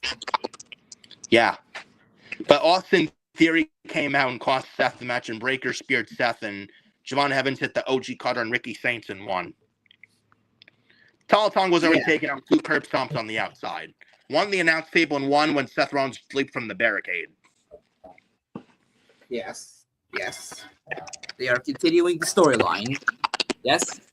You're still getting Seth Rollins versus the fucking Vision. The cursed. Yeah, the cursed Vision. You don't even need Danhausen to curse these guys. No. You don't need Danhausen to curse them. They were already cursed. And now Logan Paul's out the rest of the year. Why are we continuing this feud? By the way, Maxine Dupree might be in the Vision too. Please, just end the group. The last thing they need is more members. Well, unless you want to include Grayson Waller and save his career, get Austin Theory and Grayson Waller back together. Maybe. And they need tag teams. Maybe. I mean, does Braun Breaker even need them? No. And even Braun Breaker is fine on his own. He doesn't need a mouthpiece. He can speak for himself. Yeah, maybe you do Breaker versus Rollins 3. I think that's the direction they're going for Saudi Arabia. And please, let that be the end of the feud. Or either that, or they do it for Madison Square Garden, or they do it for some. I would say they do it for either Night of Champions or Saturday Night's Main Event, Madison Square Garden, and we do Rollins and Reigns at SummerSlam for the world title. Yeah. Oh, but what about LA Knight and Roman Reigns? They've been teasing LA Knight in the Bloodline too. That's another thing to think about. The only way he gets there is if he wins King of the Ring, and I doubt that he wins King of the Ring. Please, you think LA Knight wins King of the Ring? But I think LA Knight goes to at least the semifinals. Don't set yourself up for disappointment.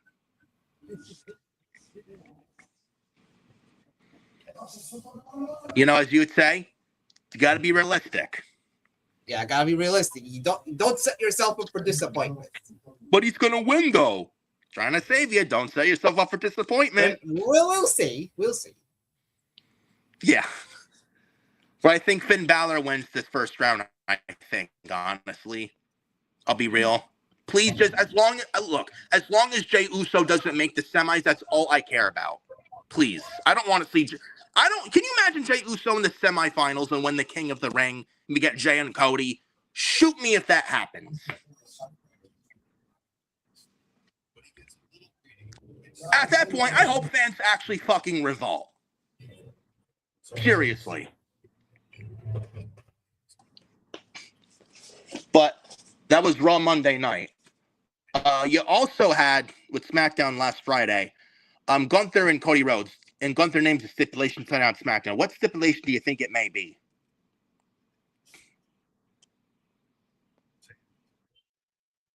Yeah. I think, I don't know. I would say make it last man standing. You can do that. And I would have either a new champion or better yet, have Sammy interfere. That way it protects both Cody and Gunther. I think, honestly, this leads to a triple threat match at Night of Champions for the WWE Championship. I think that's where they're headed. Yeah. I mean, Sammy has been integral to the story. He's been all over the show. Yeah. I mean, if he has to interfere. Yeah. No doubt about it, man. No doubt about it at all.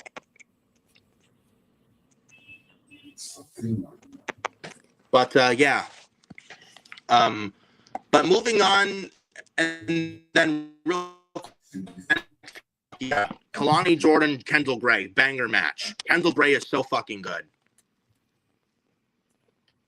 We got Mason Rook and Nakaru in a number one contender, an NXT title number one contender match. Nakaru won. We got Nakaru, Tony D'Angelo, NXT title, Great American Bash. I think Tony D drops his title and gets called up to the main roster in the summertime. Don't you think? Please, hopefully. Yeah. What else did we have on the show? OTM? You've got to be fucking kidding me. Wait, Out the Mud, the Crime Time guys. They are in the mud. But they're Crime Time 2.0, I heard from some people. Do not ever compare them to Crime Time. Crime Time actually were good. They had charisma. Yeah. Fraxium, by the way, were on the show. They beat Noam Dar and Romeo Moreno. I think, what? Yeah, I heard you. Noam Dar and Romeo Moreno lost to Fraxium. Yeah, SmackDown Fraxium on NXT. It was decent, I suppose. Yeah. He had these Mr. NXT pageant with Shiloh Hill and Tristan Angels. And he had Kit Wilson on there. Hooray! Hooray! Why? You know what this means, bro? We're gonna get the Miz soon on NXT. No, we're not. Oh, you watch. It will happen. It'll be awesome. It's a matter of time.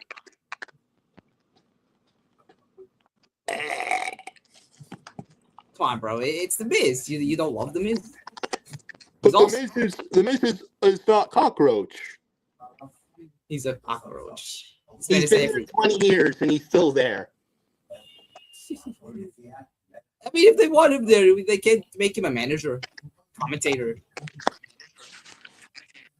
Yeah, let's get rid of Vic Joseph on commentary. Get the Miz on there. At least the Miz. I mean, say what you will about it. The Miz at least can talk. Yes, charisma. Yeah, like Vic Joseph on commentary is fucking terrible. Oh. That's all he does. Booker T is better than him. And even sometimes Booker T on commentary is annoying. Outside of the only good Booker T on commentary is the Trick Williams and Stephanie Vetcare things. I mean, Booker T, I mean, he does miss Stephanie Vetcare so much.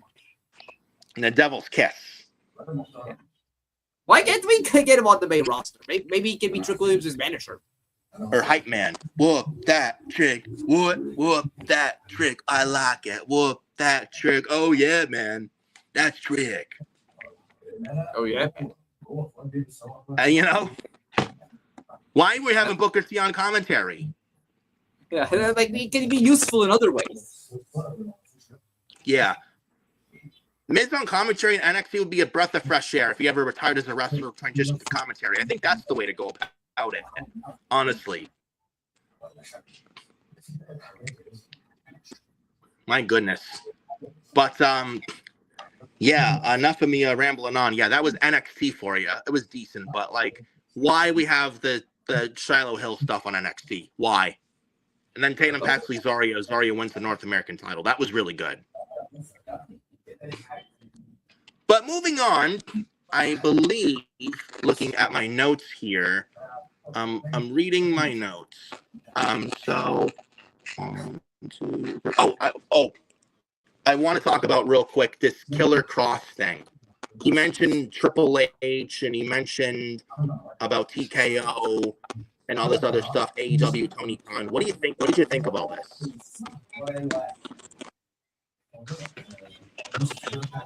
I did listen to the interview. So. You did listen to it? I can hear you. You can hear you too. But this carrying Kross, Killer Kross thing, I think, he said what he needed to say. He said Triple H didn't reach out to him after he left the company last year. And he said something about bosses that Hunter has to answer to. I mean, I don't see any lies from Kross at all. Honestly. Hunter he does have TKO. I'm sorry? I mean, Hunter does have TKO breathing down his neck. Watching every move he does. And TKO and Ari Emanuel, Mark Shapiro, they love their celebrities and shit. And outpricing people. You know, it has, if I can find the report or the article, some not long ago, it's like a few parts of quotes from here, if I can find them right here. This internet ever wants to work today, but yeah, it's basically business works out there. It's basically self-explanatory that Kross said, Triple H didn't read out to me. It really hurt, and he kind of tried to give Triple H the benefit of the doubt. Where I mean, say what you want about Triple H playing safe the past year or so, but I do think he has bosses to answer to. And because of that, he can't do much of what he wants to do, honestly. And he has TKO on the board breathing down his neck and telling him what to do and what not to do, of what draws, so what makes them money. Because that's all the TKO board cares about is their fucking bottom line. That's all they care about. Where I feel like is if WWE had nothing to do with TKO whatsoever, that Triple H and his creative team can be more free of what they want to do and them doing what they got to do. But now you have like TKO, they're the ones in charge. They own the company because Vince sold it to them 3 years ago in 2023. And you see the product where it is right now the past year or so. But I don't see Kross where he's telling lies. Honestly, I don't think Kross should have left last summer. And I think if it was up to Hunter and Hunter only, I think he wanted to keep Kross and Scarlett. But I do think it was Ari Emanuel and Mark Shapiro that probably wanted to keep Kross, probably, but not Scarlett, because they probably thought Scarlett doesn't make the money. Which, if that's the case, that's fucking fucked up. That is straight up fucked up. The same TKO who keep bragging about record profits. Oh, but they're $6 billion in debt. They're $6 billion in debt. They love Vegas. Oh, they're asking talent to make a pay cut. They asked Kofi Kingston and Xavier Woods for a pay cut. Yeah, and they got out. They left, and I don't blame them. Yeah. Meanwhile, they re-signed these guys to new contracts with a pay raise. Oh, well, sorry, Kofi. Sorry, Woods. We need you to take a 50% pay cut. Like, how fucking dare you? Two loyal guys that, honestly, you look at them as fucking lifers and you just disrespect them and you let them walk. I don't blame them whatsoever. Me neither. Yeah. Good on Kofi and Woods for knowing their worth. Meanwhile, Ari and Shapiro, they give themselves bonuses. Ari Emanuel gives himself $67 million per year. And all the budget cuts and them making more money hand over fist, because that's all they give a shit about is the money. Yeah, but they want the talent to take a 50% pay. Well, there's $6 billion in debt. Don't even give me that fucking excuse. Oh, there's that's $6 not billion on the fucking in debt. talent. Oh, there's $6 billion in debt. They're raising ticket prices because they're in a lot of debt, because they need to pay off their debt. That's why they're raising ticket prices. How about you lower the ticket prices and stop outpricing the families and the average fans and like the passionate fans who want to fucking be at these shows, that make these shows. How about you stop pricing them out? Like, the economy these days is not cheap to begin with. It's not. Like, families can't even come to these shows anymore because you outprice them so much. It's ridiculous. And next year for WrestleMania, they're going to be in Saudi. I don't even want to think about how much they're going to charge for next year's Mania. I don't. It's like, did you even see the prices for Sunday night's main event this September in Atlanta? Did you see the prices there? Insane. What is it, like 100 like 100 something or close to 100 and like, well, how much was in the nosebleeds?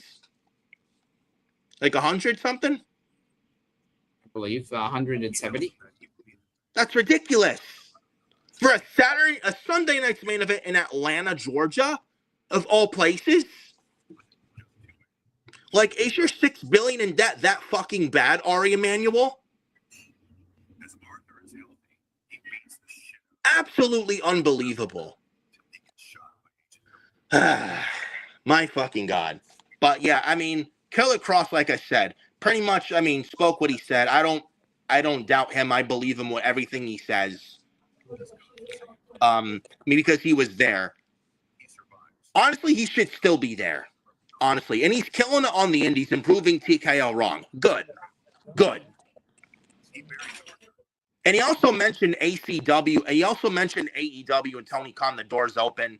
I don't see him going there, especially with Don Callis there. And I don't think Don Callis and Scarlett really like each other. Yeah. Honestly, when the time's right, I could see him come back to WWE. Honestly, he should have never left in the first place.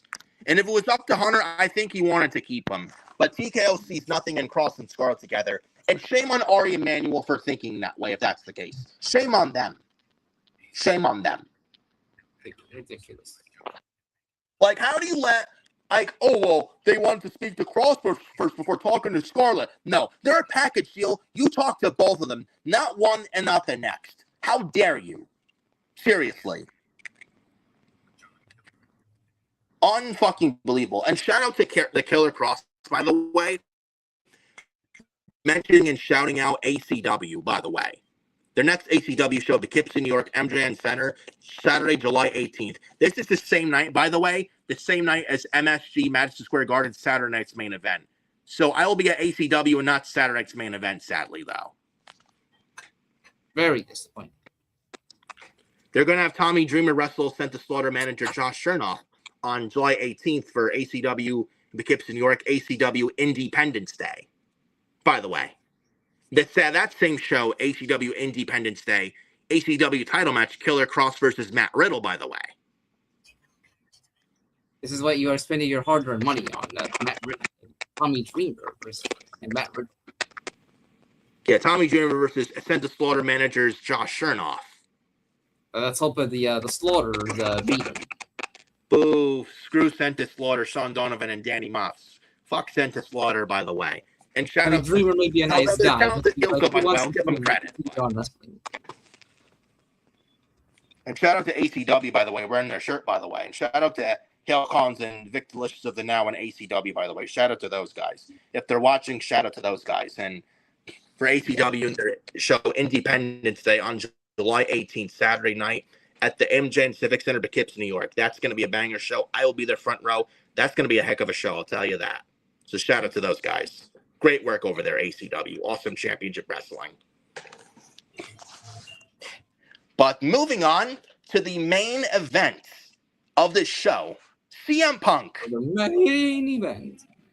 For your main event. Yeah. I wish I had a media asset for now it's time for your main event. I so wish. Yeah. Who knows? Maybe we can get on the show. I'd love that. Maybe. Where's Michael Buffer when you need him? Maybe. Shout out to him, one of the greatest ring announcers of all time, Michael Buffer. The greatest. Maybe we can meet him. Maybe we can get him on the show. Yeah, Michael Buffer. But main event of the evening, CM Punk talk. I got a lot to say about this, and so do you. Now, is CM Punk leaving WWE to go back to AEW? Is he frustrated with creative? Is he leaving because of AJ Lee being booked poorly by WWE with AJ Lee's comeback? I see all these excuses. Oh, never say never with CM Punk back in AEW. Well, CM Punk was asked to take a 50% pay cut from TKO. Oh, CM Punk is gone right now because of the incident at the Fan with the MGM Hotel WrestleMania weekend in Vegas, where CM Punk slapped the phone out of the fan's hand. You name it. All these people, all these excuses. And by the way, this was made up from a fan account that is the AEW sicko and hates CM Punk, by the way. I'm going to let you actually take the floor on this, bro. Right here. I mean, I could see Punk and Tony maybe making amends. I mean, even if he doesn't work there again, maybe they could be friends, but please. But to go Punk has a back good there, thing right now. remember how CM Punk was treated with the brawl out, and then when Tony had CM Punk start Collision in the Jack Perry real glass incident, and the Bucks acting like kids where they do victory laps in the ring the day CM Punk got fired from AEW, and Matt and Nick Jackson are doing victory laps acting like fucking kids. Unless the Young Bucks unless the Bucks somehow get fired, that ain't gonna happen. And as long as the Bucks, Hangman Page, and Jack Perry are still there, nothing will change. And there's no leadership regardless. And even regardless, and even with Hangman and the Bucks and Jack Perry in AEW or not, there is no leadership in AEW. None. Tony is not a boss. He's not. He's a matchmaker. Yeah. You had the infamous brawl out where CM Punk's eating Mindy's and drinking Spindrift. You know, it's like, I'm too old for this shit, and I work with a bunch of children. And then he was going off on Colt Cabana.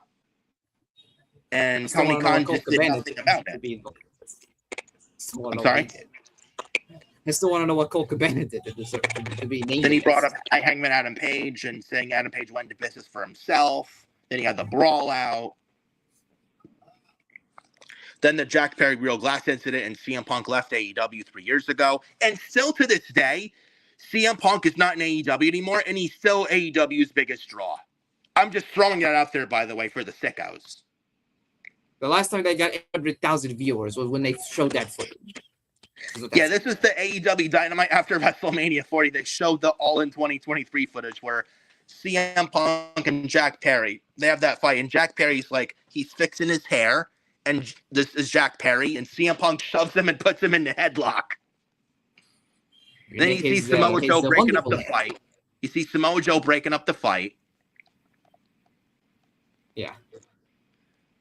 And CM Punk yells to Tony. He's like yelling, like how CM Punk was on Ariel Helwani's show last April, 2 Aprils ago, WrestleMania 40 week in Philly, where CM Punk yelled to Tony, you know, I quit. This place is a fucking joke. Tony Khan, you're a clown, and I quit. Where CM Punk left, like he legit quit AEW before he went out there and wrestled. I think he wrestled Samoa Joe at All In 2023 before he went out there and wrestled Joe. Yeah. It's like this before he went out and wrestled Samoa Joe. Punk legit quit the company. He legit quit. So like why would he go there? And then the infamous Tony Khan said he feared for his life. Unless somehow AEW does their Hall of Fame and he gets inducted there somehow. But no, Punk is not wrestling for them again. Like, do you really think CM Punk is going to finish the rest of his WWE contract and finish his career in AEW? I don't think so. Yeah. Maybe he can. I mean, he can always rebuild his friendship with Tony. It's not say. I mean, it's not say they can be friends again. He did call Tony. He did say about Tony that he's not a boss, but he's a nice guy. Yeah. I mean, Tony was his biggest fan after all. Yeah, and also, why would CM Punk go back to AEW too? Didn't Punk mention on Ariel Helwani's show that AEW is not a real business? Which they're not. Like AEW isn't there to sell tickets or sell out arenas. They're not there to make money. They're not a real business. They're not. So it's like why would he go back there too after all this? Wouldn't that make him a hypocrite? Yeah. There's more chances Malachi goes back than Punk. And even Malachi, if he goes back there, what would they do with him? Like, what would they do with him different there than his first run there? Nothing. What, they reunite the House of Black? That's very much the only thing that they would do. Yeah, but even that, like, I wouldn't hate it, but it's like, you're going right back to square one with that. Yeah, Brody King, he's doing good work by himself right now. At this point, he's evolved to be good on his own. Does he really need to be back with House of Black? No. No. I think he's bigger. I think he's outgrown that at this point. So, yeah. So, no, Punk is not going to go back to wrestle for AEW. Like where are these reports come? I didn't even see Meltzer say anything about it. No. That's how bad. Yeah. That's how bad this report is. I didn't even see Meltzer. Meltzer even called this out, and so did Sapp. Meltzer and Sapp called this out, by the way. Yeah. Yeah, so this was this report from Sappy Boy. That so you heard this report. You heard this report from Jay Cup. Who? I wonder what he was drinking in it. Yeah, I wonder what he was drinking in his cup. What, the alcohol? He's basically a troll account. He's a troll. Whatever alcohol he was drinking, it wasn't tasting good. He was saying Clearly something not. like, CM Punk, there's heat from TKO to CM Punk, or, he pitched ideas for Mania that pissed him off, or they told him to take a 50% pay cut and he walked out. Or they mentioned that incident in the hotel where he's suspended. Something like that. Which, of course, is all bullshit. They should have known. And also, Larry, his dog, passed away a while ago, too. Yeah. My God. So they and then the fan, and then the fan that CM Punk slapped the phone out of this guy's hand. By the way. Yeah, fan. I say that word loosely. Fan. Yeah, fan. When he was filming AJ Lee and Bailey, and CM Punk slapped his phone right out of this guy's hand. Where, honestly, this is on TKO for not hiring greater security to protect these wrestlers. So they're safe from these fans trying to stalk these wrestlers. You had Randy Orton, Damian Priest, Drew McIntyre. Royce Keys, Will Hobbs. You had several of the female talents. Alba Femi, Stephanie Vetcare, Dominic Mysterio. Rey Mysterio. Yep. Rhea Ripley. They were all stalked by these fans. I think Finn Balor was too, I think. Yeah, they were all stalked by these fans. They called them out. Yeah, but TKO, they should be, CM Punk should be punished for rightfully standing up for his wife and his best friend. And if CM Punk is frustrated with that, I don't blame him, because TKO was too fucking cheap to hire greater, actual, legit security. Literally. Again, they're in debt. I don't give a fuck. You protect your anyone else would have paid for the security. Like, even Cody would have probably paid for security. Yeah, because because some people in Vegas are unpredictable. Who knows what they could do? And they're just stalking these people just for autographs so they can go sell it on eBay. Say what you will about Vince. Say what you will about him. Even he would have hired some security. Yeah, even he had standards. Yeah. Even though he's a fucking sexual predator and an evil monster. Yeah. Like, anyone else would have paid for security to protect these people, to protect them from these stalker fans. But TKO somehow that they can't afford to pay for security, competent security. Yeah. And then they stalk these wrestlers for autograph, and these wrestlers have to tell these people no, and they have to tell them no several times. Like, the wrestlers are human beings. It's not their job to hire security. And then this guy is filming AJ Lee, CM Punk's wife, and their best friend Bailey. They tell this guy to stop. He still films them. Then CM Punk, and CM Punk did nothing wrong. I would have done the same exact thing Punk did. Slapped the phone right out of this guy's hand. Good on him. I would have done the same thing. You were told no to stop filming them. They want to have their privacy. You respect their privacy. And you still do what you want to anyway. Like, that's not cool. CM Punk, he did nothing wrong here. And I'm actually, if I was Punk, I would have done the same thing too, bro. I would have done the exact same thing. You should have put him in a headlock as well. Yeah. Like, some of these fans are so entitled. Like, they feel like they're owed everything. They're not owed jack shit. The only place they belong is in their couch, watching the shows. Oh, but they're fans. They're not fans. They're stalkers. Like, they bother and harass these wrestlers at airports and hotels. They got an autograph, so they can sell it on eBay because they don't want to actually work and have a real job. So they follow these wrestlers to their airports and their hotels, following these wrestlers to their cars and on the streets. And some have even tracked wrestlers' flights down to meet them at their plane gate to get past security. So they waste their money to meet wrestlers at their gate to get an autograph. Like, that's rotten behavior. At that point, wrestlers are mad at you, and they have every right to be pissed off with you. I would do the same thing. In terms of the pay cut, Meltzer mentioned something like TKO, they don't ask main event top guys to take 50% pay cut. They would never ask them to do that. CM Punk leaving because of a pay cut. Like TKO, as much as money hungry bastards they are, they're not that stupid. You really think they're going to let a guy like CM Punk just walk like that, or a guy like Cody Rhodes or Roman Reigns walk like that? I don't think so. I don't think they're not that dumb. They're not gonna offer the 50% pay cut. Like, what do you think they'll do? Of course they'll say no to it. Maybe I could see guys like maybe Carmelo Hayes because he's not built up enough right now, or Dragunov or Gargano. I could see that. But Cody, Roman, and Punk, or McIntyre, Orton, Sammy, I don't think so. Jacob Fatu, I don't think so. They'd be out the door immediately. They'd rather quit than take a pay cut. Yeah. They do it Rey too, Mysterio, I can't see take a pay cut. Undertaker, same thing. Or anybody like big name status like those guys. Or like Becky Lynch or Charlotte. I can't see them taking a pay cut. Undertaker's retired anyway. Yeah. But like other ones like Bayley or others known on the roster. Brock Lesnar. Ones that think about, Gunther. Yeah, Brock Lesnar. Like, imagine asking Kevin Brock Owens. Lesnar to take a 50% pay cut. Brock Lesnar.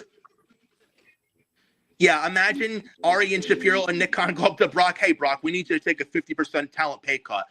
Do you know how pissed and how chaos-driven it would be with Lesnar?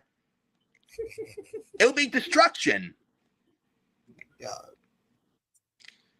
They would never ever do that to a guy like Brock Lesnar as well, or Oba Femi. You really think they'd ask Oba to take a pay cut? I don't think so. Of course not.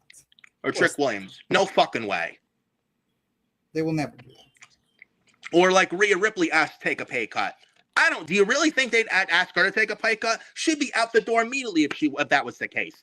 I don't think they're going to ask her for a pay cut too.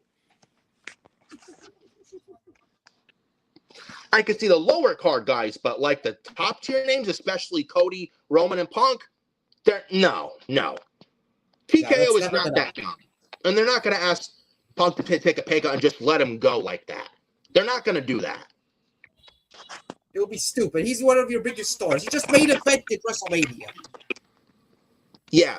Him and Roman, top 2 match of the year candidate this year. Punk and Roman, WrestleMania main event 42, WrestleMania 42, night 2 main event, which saved WrestleMania, by the way. A classic. Roman and Punk. And Punk was world champ on Raw. Carried Raw late last year and early this year on his fucking back. I think Punk is well-deserved of a well-deserved break and vacation as long as he wants, until he's ready to come back. And he's earned it. Exactly. And he's done everything he could do on Raw as world champion. I think he deserves the break for a while. Come back when he's ready. In time for SummerSlam. That's another thing we're not thinking about. Yeah, but now according to Sappy, the Fightful, this is what he never say never.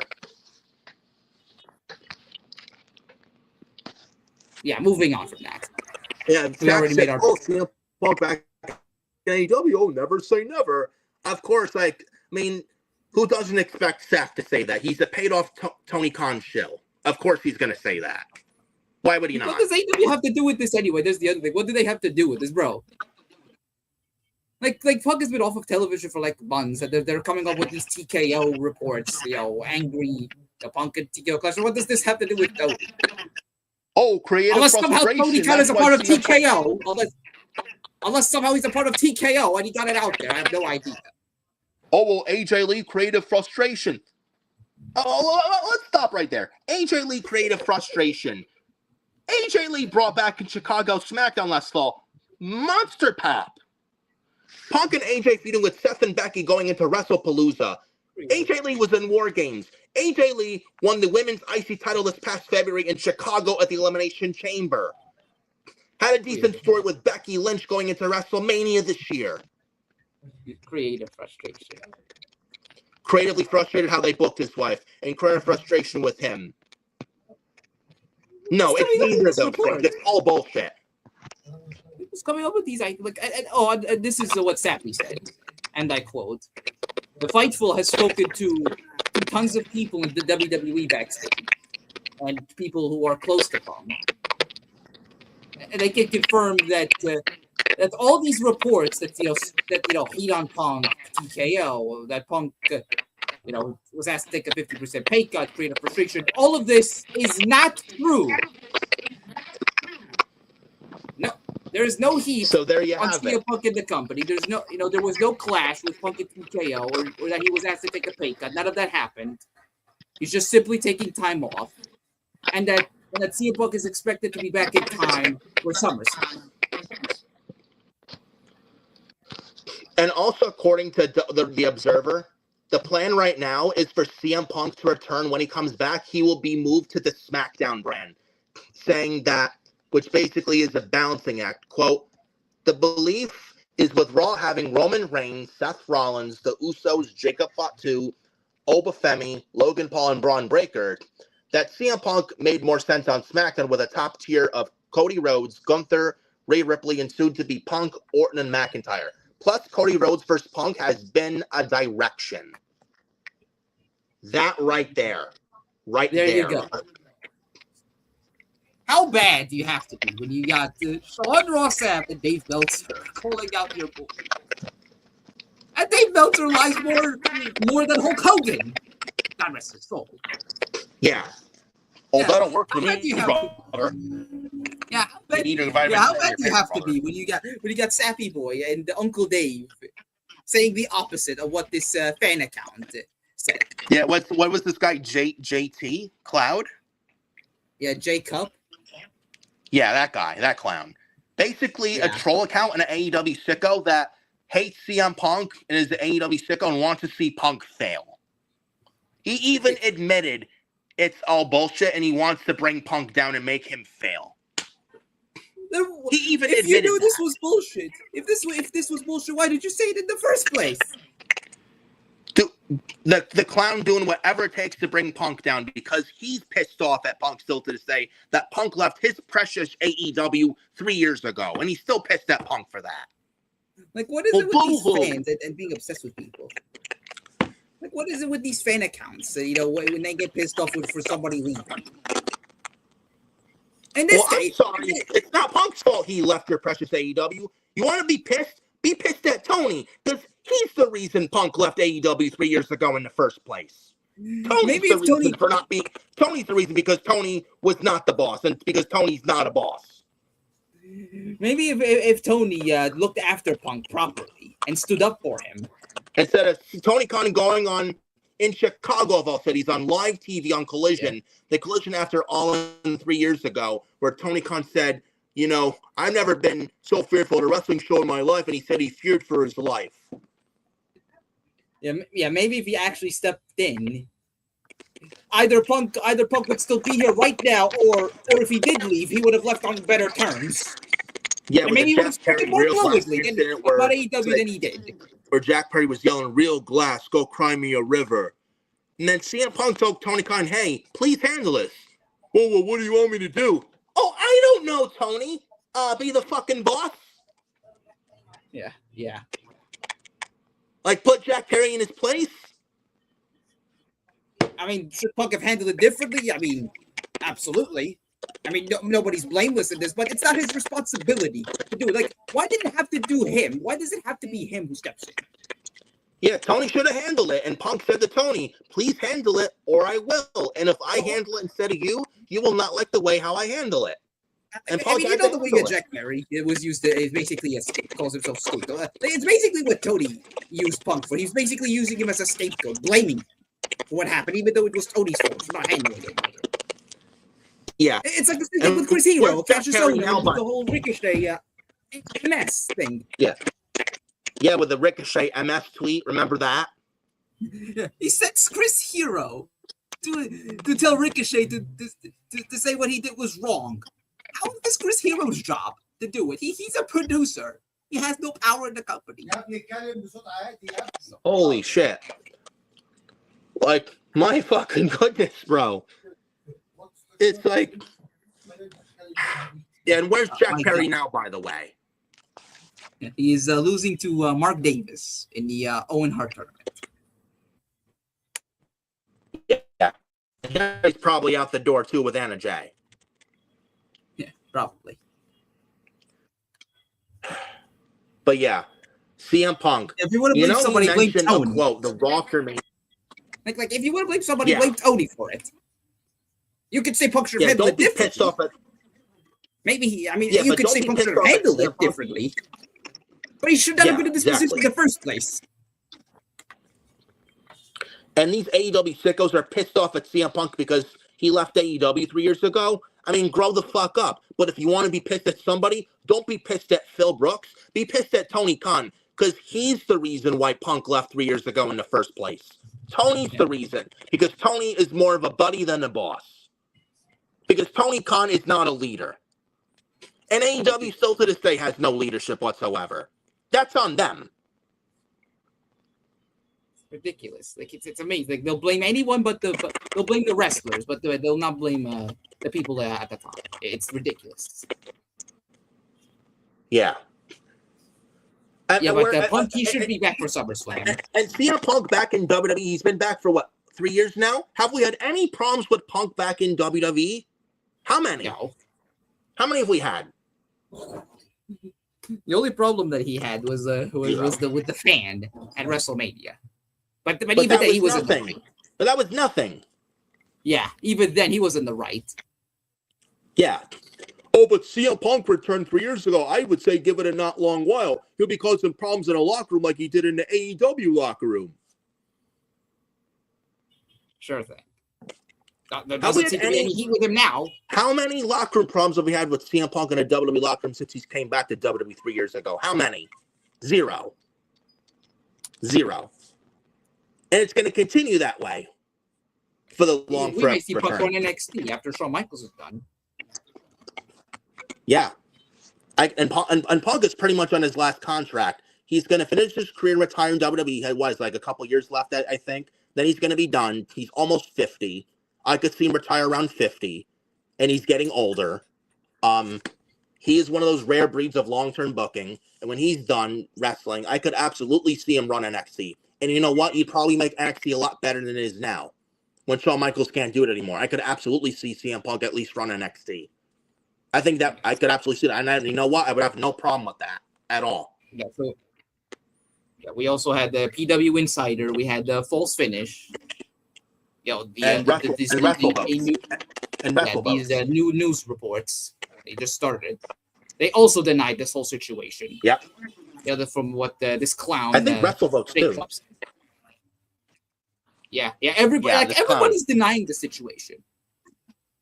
Like it didn't even come from them. Like who is these sources coming from? But that's the other thing. Well, like how did it came up?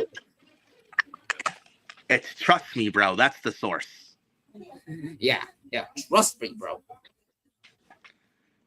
Yeah.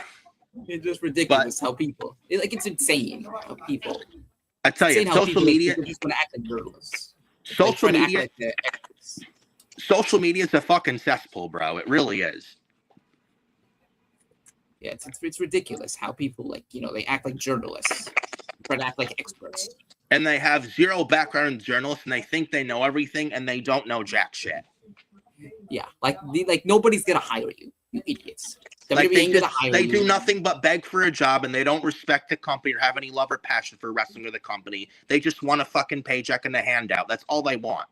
Yeah, like nobody's gonna hire you. Like Tony's not gonna hire you. AEW's not gonna hire you. Triple H is not gonna hire you. WWE ain't gonna hire you. No, nobody's gonna hire you. They want to know everything within the wrestling company and have the company by the balls because they just want to beg for a job and kiss ass. That's all they do. They're a bunch of fucking marks. They're all woke. They're all a bunch of marks. Like they're not honest with their audience. They don't call it like it is. They just always sugarcoat, say everything is great. Like they don't care. Like they think think they're a big deal. They think they're king shit. They think they know everything. They know absolute fuck all. And then you wonder why these wrestlers rightfully bury them and put them in their place. And I smile every time that happens. When wrestlers in WWE and AEW put these quote-unquote journalists in dirt sheets when they get put right in their place. Yeah. You know, Roman Reigns put a reporter in their place. So did Bobby Lashley. Several others. Even CM Punk called Dave Meltzer a goof on Ariel Helwani's show a couple years ago. I mean, tell Punk when he's telling lies. Yeah. What else? Zelina Vega. Yeah. And Jack Perry. Fat. Yeah, and Jack Perry. Yeah. Like nobody. Jack Perry of all people buried Savvy Boy. Yeah, like nobody respects these journalists. They have no respect for you. And they're a bunch of bullies and weirdos and hacks that respect nobody but themselves. You know? But to make a long story short, this Jacob guy, a clown. He has no sources. Well, what do you sometimes say? Throw them in the bin? Yeah, he's in the bin. He has no life. He's probably one of the neckbeard virgins that probably lives in his mother's basement. He probably has the Totino's pizza rolls underneath his bed. Yeah.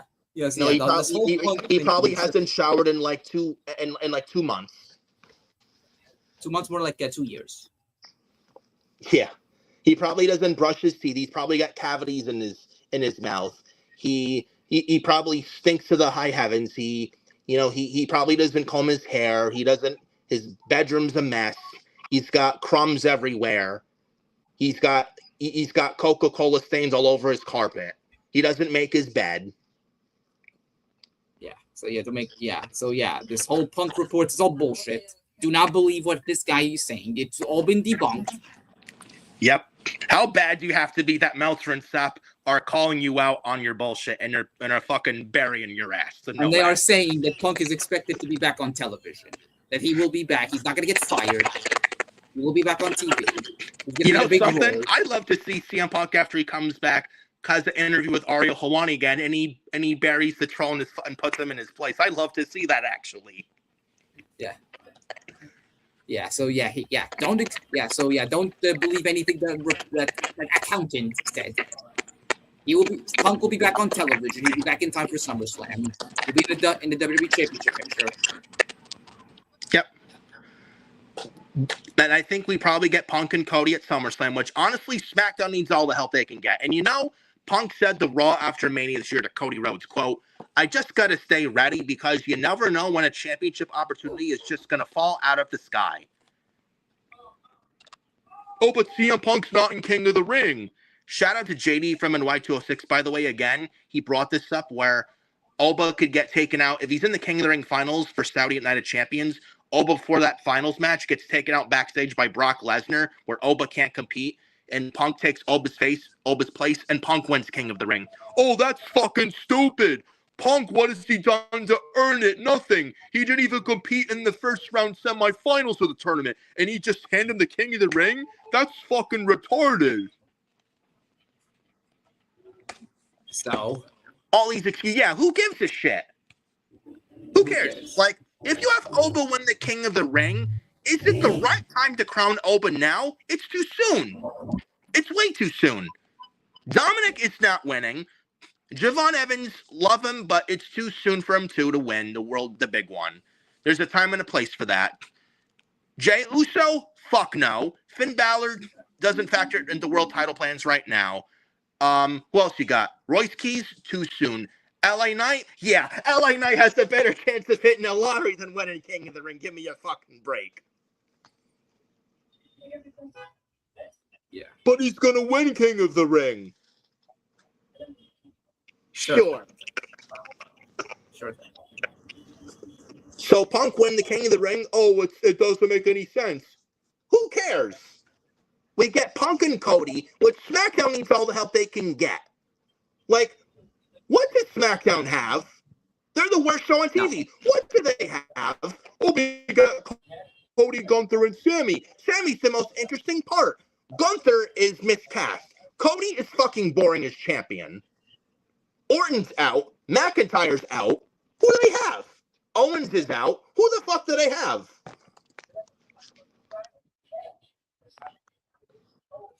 Really, Punk has done everything on Raw too.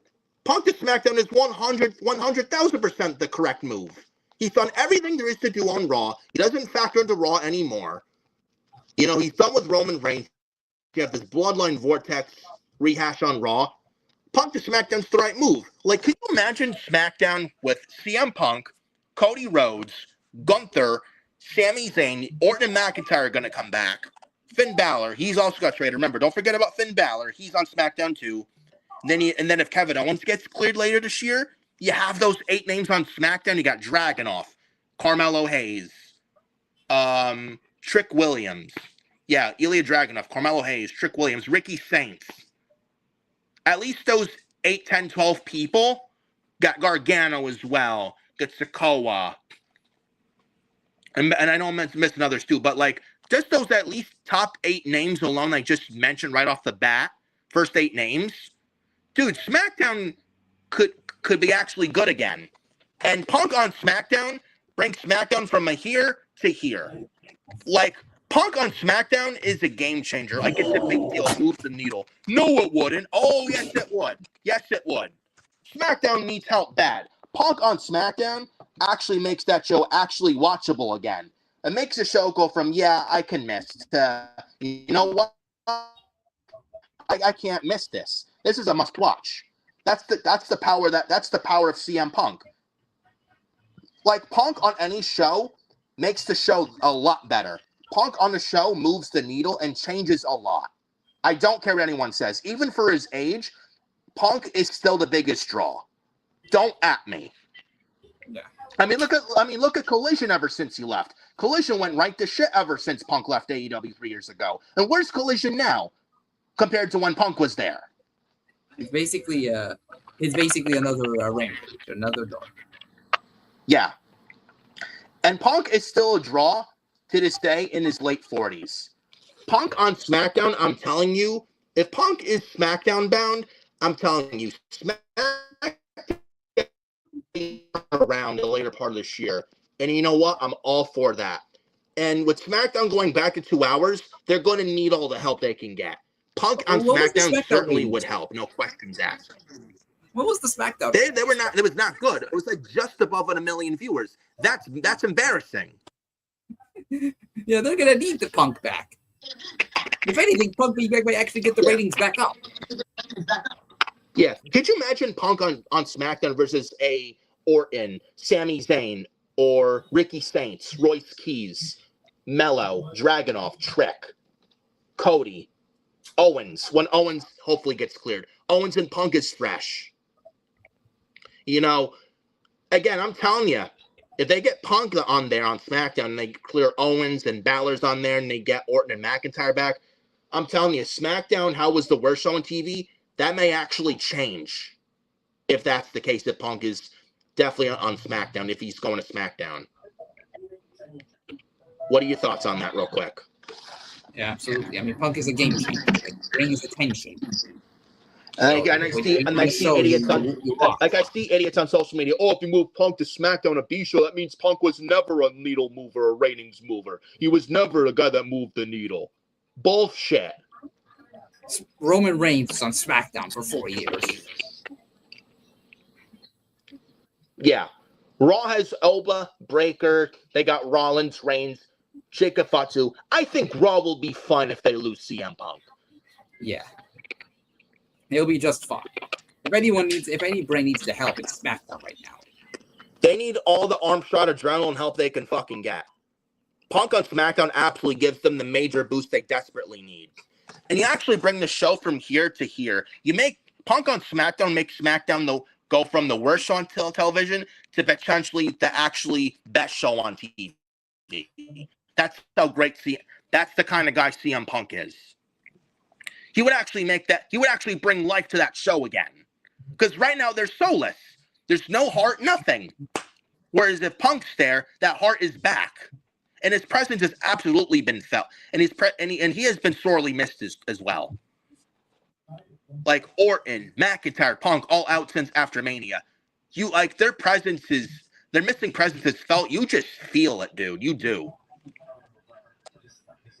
You know? I'm not the only one who feels that way. I'm sure you do too. Yeah. Like, this is absolutely the right move. And just in time for SummerSlam, have Punk replace Owen, the King of the Ring finals. Punk wins King of the Ring. And then he moves to SmackDown, gets Cody at SummerSlam. Oh, but what about Sami Zayn and Gunther then? Just have Sami cause Gunther the championship. He can get involved in the Cody Gunther match.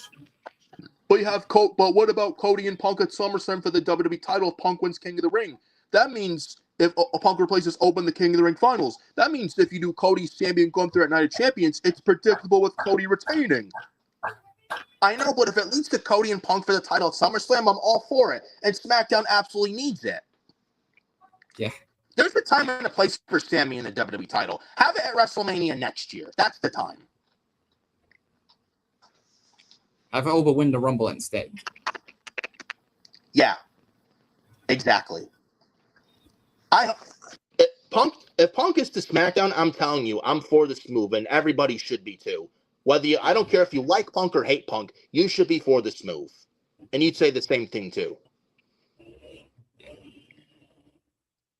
You know, Punk to SmackDown is best for business, no questions asked. I don't care what anybody says. And I'm sure you can concur with that. Exactly. You know, Punk to SmackDown is a big deal. Punk on SmackDown is going to make people go from, yeah, SmackDown skippable to, you know what? I can't wait for SmackDown. I actually got to watch SmackDown. And with SmackDown going back to 2 hours at the beginning of July this year, it just makes sense. It just makes sense. So, those are so that is that for episode 28 of Forbidden Podcast Part 2. I know SmackDown is during this right now, but I mean, it's SmackDown. Who gives a shit? Worst show on TV at this time, so not missing much, I'm sure. But we do hope you guys enjoyed the stream. Despite everything, I have to switch to my phone again from the laptop. So, hope you guys enjoyed with the work and me working with the best of what I was given and what Adam Carl was given. But hope you enjoyed the stream nonetheless. We appreciate every single ounce of your support as well. It means a lot and it comes a long way. So we thank you both very, very much for the continued love and support. Make sure you go hit that like on the video and subscribe to FioriousNation and turn on that bell for all notifications. It helps for the YouTube algorithm and it helps for the FioriousNation YouTube channel as well. So make sure you go do that. It'd be greatly appreciated. Follow me on X at FioriNick579, Adam Carl on X at AdamCarl2005, TikTok FioriousNation, Nicholas Fury 31 on Facebook, Nicholas Fury 2014 on Instagram, and Adam Carl. Any other words before we get the hell out of here? We did this show right on time. It was fun doing it. Hopefully it goes better. We're going to be back on Thursday. Yes. And, hope everybody's having a great day. Look after yourselves, your families. Yes, actually, for next week's show, episode 29, I'll be going at a pick next Thursday, so next Thursday wouldn't be possible. However, thinking possibly on Juneteenth next week from today, or Wednesday the 17th of June, one of those dates. Look out for episode 29. So I'll be making a post on X, let you guys know that.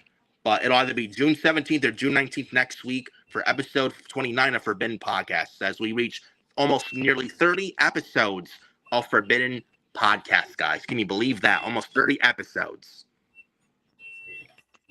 There's to 3,000. 300. Yeah, 30,000. Yeah. Yeah.